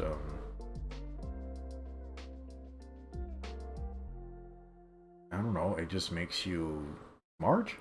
Like you don't want to get fucking fucked up by all the weird shit out there. I don't know, bro. Yeah, but yeah, even with all the fried chicken like violating my health, like I'm trying to. Yeah, I am trying to turn my health around. Like I'm exercising more. I'm eating cleaner. Well, you know, usually I'm eating cleaner. I've had a long week, so you know I'm gonna have a little bit of fried chicken. But yeah, I've been like eating like really low carb lately, like not a lot of sugar, like just like meat and vegetables, like cooking a lot of soup. I do a lot of cooking now. Getting really tired of washing dishes all the time. Yeah. Yeah, maybe I should have put something more interesting on the screen while you guys are, yeah, like hearing me rant about tattoos and all this type of nonsense. But yeah, hopefully Goth-chan's okay. Yeah, I haven't heard from her in like a couple of weeks. I'm actually a little worried, like, if she got sick or she got in a fight or something, or hopefully she didn't ice herself like that. That might be a possibility. Apparently she's tried to ice herself a few times and didn't really tell me about it. Yeah, she like, yeah, she was very not well and needed a lot of help, but, yeah, she had some episodes and had to stay in the mental hospital a few times, and yeah, she apparently she had like slit her like this is gonna get me so much trouble with YouTube. Anyway, she hurt herself with a knife. Like apparently it was like a Hello Kitty knife, and she had like cut her arm and almost bled out. Yeah, they had to like knock down her door and then take her to the hospital. Like she actually almost died like from that. And then whenever she told me about it, she would always talk about like, yeah, I did it with a Hello Kitty knife. Isn't it so kawaii? I don't know, like, yeah, Goth-chan, it's pretty cute. Yeah, please don't hurt yourself anymore. Like, why didn't you tell me about that shit? Yeah, so apparently she was like wearing long sleeves the whole time to hide like her stitches like from me. That made me really sad that you know, she went through all that and she didn't even tell me. Yeah. Anyway, yeah, so she moved back to Colorado with her parents. Like, so hopefully she's okay, but my guess is she's probably not okay because you know, she's trying to get away from all the drugs and stuff, and you know, her parents are a bunch of fucking junkies too. So how the fuck are things supposed to get better? Like if she's hanging out with them now, I don't know. Yeah, something kind of wigged me out the other day. So you guys know when I post memes on the Discord, like I use like Imager like a lot. Yeah, so a lot of my memes come from there. Like so like Imager, like they'll have like galleries sometimes, and like there is this gallery I saw for like they do this like event on Thursdays called like Thigh High Thursday or something. So somebody had a gallery of goth girls with nice nice like thigh highs and stuff like that. I'm like, okay, like I like goth girls and I like thigh highs. I'll look at this gallery. So I'll scroll through it. There are a lot of pictures in here, like 70 like to 100 of them. I was just scrolling through it, and then suddenly like I had like this fucking pit in my stomach. I'm like, oh no, that's Goth-chan, like in this random internet gallery. I'm like whoa. Yeah, like just it was just so weird seeing somebody I recognized like in a random like internet gallery. But yeah, it was her. Yeah, so that was I don't know, like it gave me like this crazy like pit in my stomach. It's like it just felt like my whole body was like pins and needles for like a day. Like after I saw that, like whoa. I don't know why I had that reaction. It was so bizarre. But yeah, like I saw her randomly, like in that like Imager like gallery. I hadn't seen her in a few weeks. Like she's, you know, she had moved away. Hopefully she's all right. Yeah, she's getting pretty famous now. I think when we met, like she had like 7,000 like followers on Instagram, and now she has like 30,000 followers on Instagram. So yeah, I guess yeah, it's really easy to get attention when you got some big old hooters. Yeah, she had some really big ones. Yeah, she's very beautiful. But yeah, like hopefully all that attention doesn't get her in trouble. It probably will, but hopefully she's okay. Yeah, I'm really worried about her. But yeah, she's I hadn't heard from her in a while. She's not really responding to my text messages, so yeah, hopefully she's all right. Anyway, alright, chat. I am very tired. I did not make a lot of progress today. But yeah, I guess I haven't gotten to like just hang out with you guys and just talk for a while, so I guess that was mostly just me venting about shit. So yeah, I think I definitely want to make more time to draw. I should definitely do that. Yeah, I want to make more time to draw. I want to make more time to write.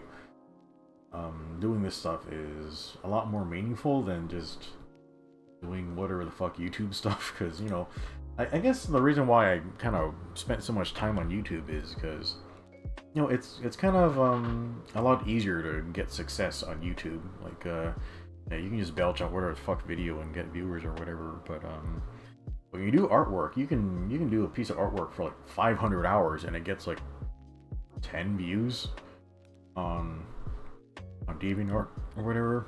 DeviantArt, sorry. So yeah, like, I don't know.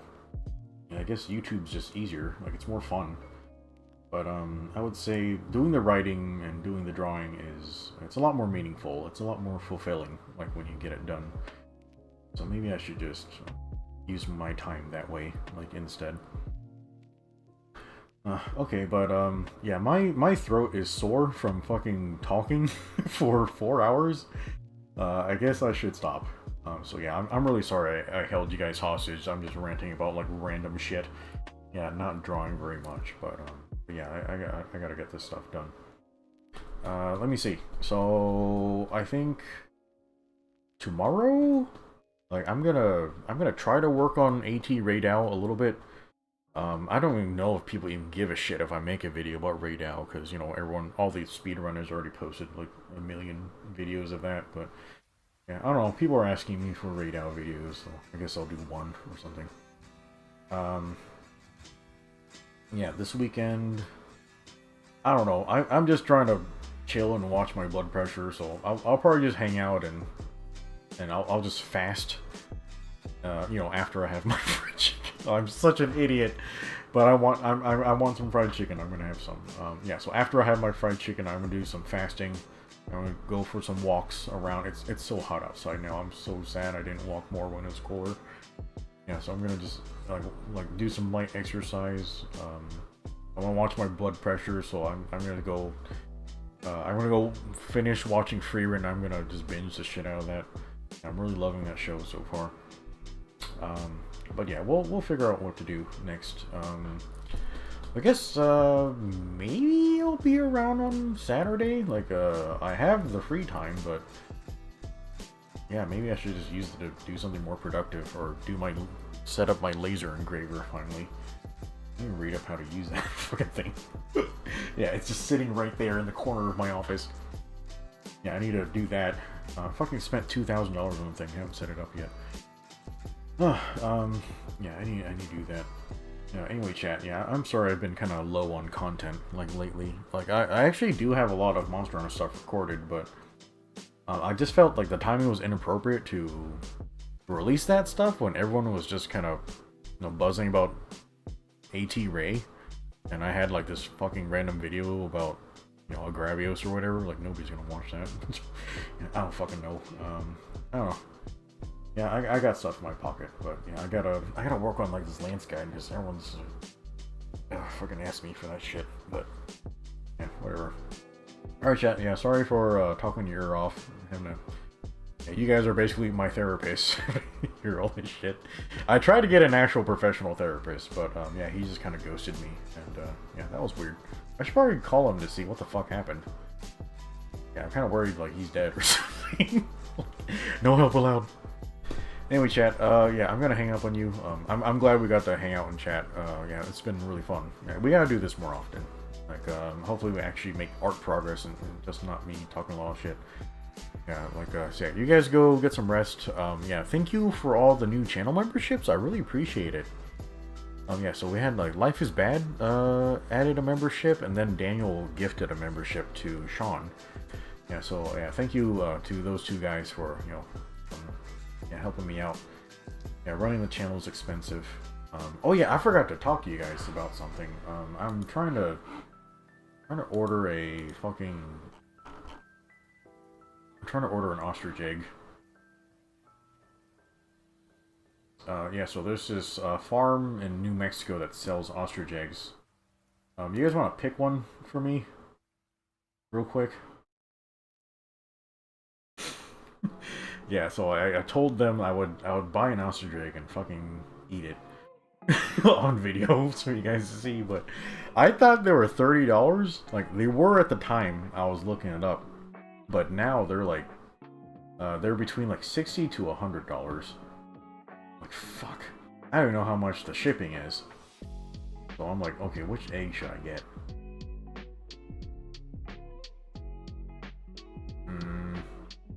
No, these are hatching eggs. I can't eat these. They're supposed to turn into ostriches. Yeah, this one. Super-sized bargain ostrich egg for eating. $80. Maybe we should get a fresh egg.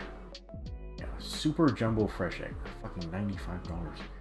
Fuck. Jumbo fresh egg, $85. Extra large, $75. Large fresh. I think I'll go for this one. Yeah, so a large fresh ostrich egg for... I can't right click on this website thing. Christ. You guys want a Rhea egg? What's a Rhea?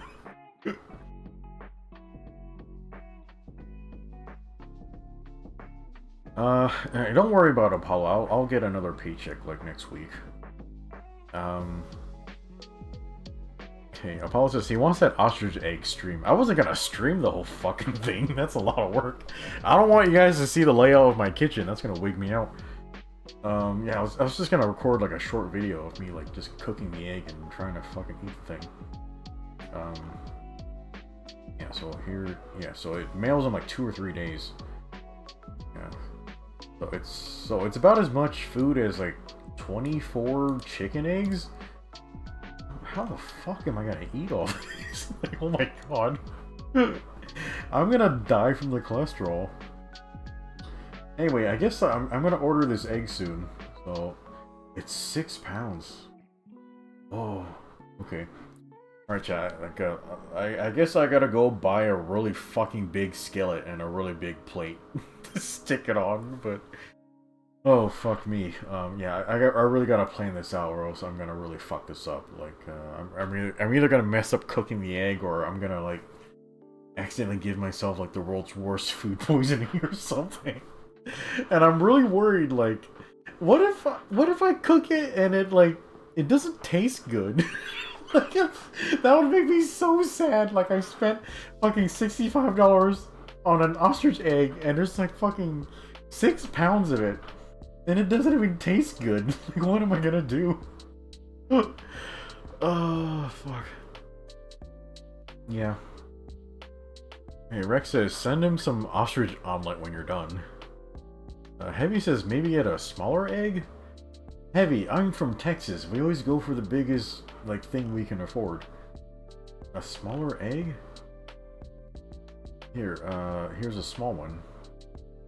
Yeah, this one's $50? how big is it?